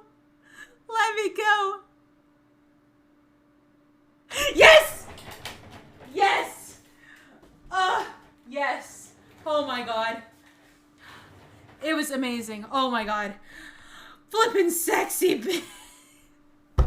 Oh my god.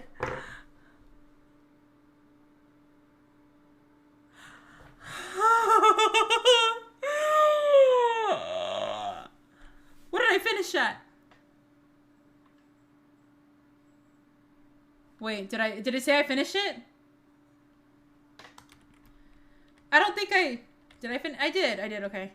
Oh my god. Oh my god. My heart. My heart. It was Jinx's theme song? Oh my god, it was. Oh my god. I can't breathe. I can't breathe. I can't breathe. I can't breathe.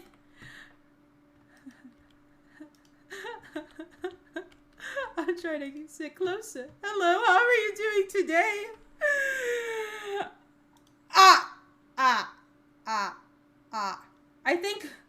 with that being done, that's gonna be it for the stream today. Oh, hello there. You know what? Hello, Can. How are you doing? How are you doing? I'm so sorry you came in right as I was gonna end, because I gotta go. When the person in front of you started dancing, it felt like a fever dream. Oh, it is.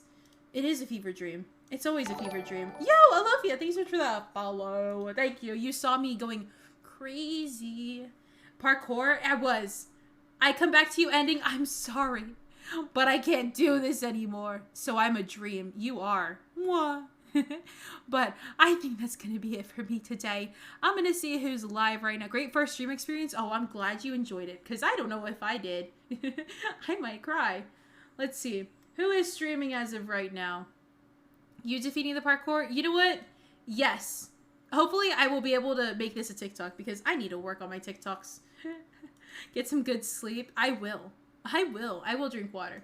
Let's see. Who is live right now that I can raid? Let's see. Who should we raid today? Who should we raid today? Let's do... Hold on. Let me see. Hold on, chat. Hold on. I'm gonna wait for this to load up, but hold on. I think I know who we're gonna raid. I haven't raided them. I don't know if I've raided them before. I might have not. Not too sure. But let's go ahead and give some love to Partly Duck. So go ahead and join the raid. Make sure you join. I'm sorry that today was a little bit of a shorter stream. And by shorter, I mean it was 3 hours. So you know what? Maybe it actually was a decent sized stream. But thank you guys so much for watching. I'm glad to be back. Yeah, I hope you guys enjoyed Tommy Tuesday. I'm not too sure when the next time I'm streaming is. Might be tomorrow, might be Thursday, not too sure, but make sure you stay updated with my Discord and my Twitter. That's how you'll find out when I stream. But yeah, nice to meet you. Nice to meet you as well, Olivia. And thank you guys so much for all the follows and all the love. Very glad to have been here. Make sure you guys copy the raid message, and I will be streaming soon, sometime this week, I think. We shall see. But yeah, have a lovely day or night wherever you are, and I'll see you in the next stream, which will be soon. We shall see. But yeah, thank you guys so much for watching. I'll see you later. Bye! Enjoy the sounds of Arcane in the background. Bye!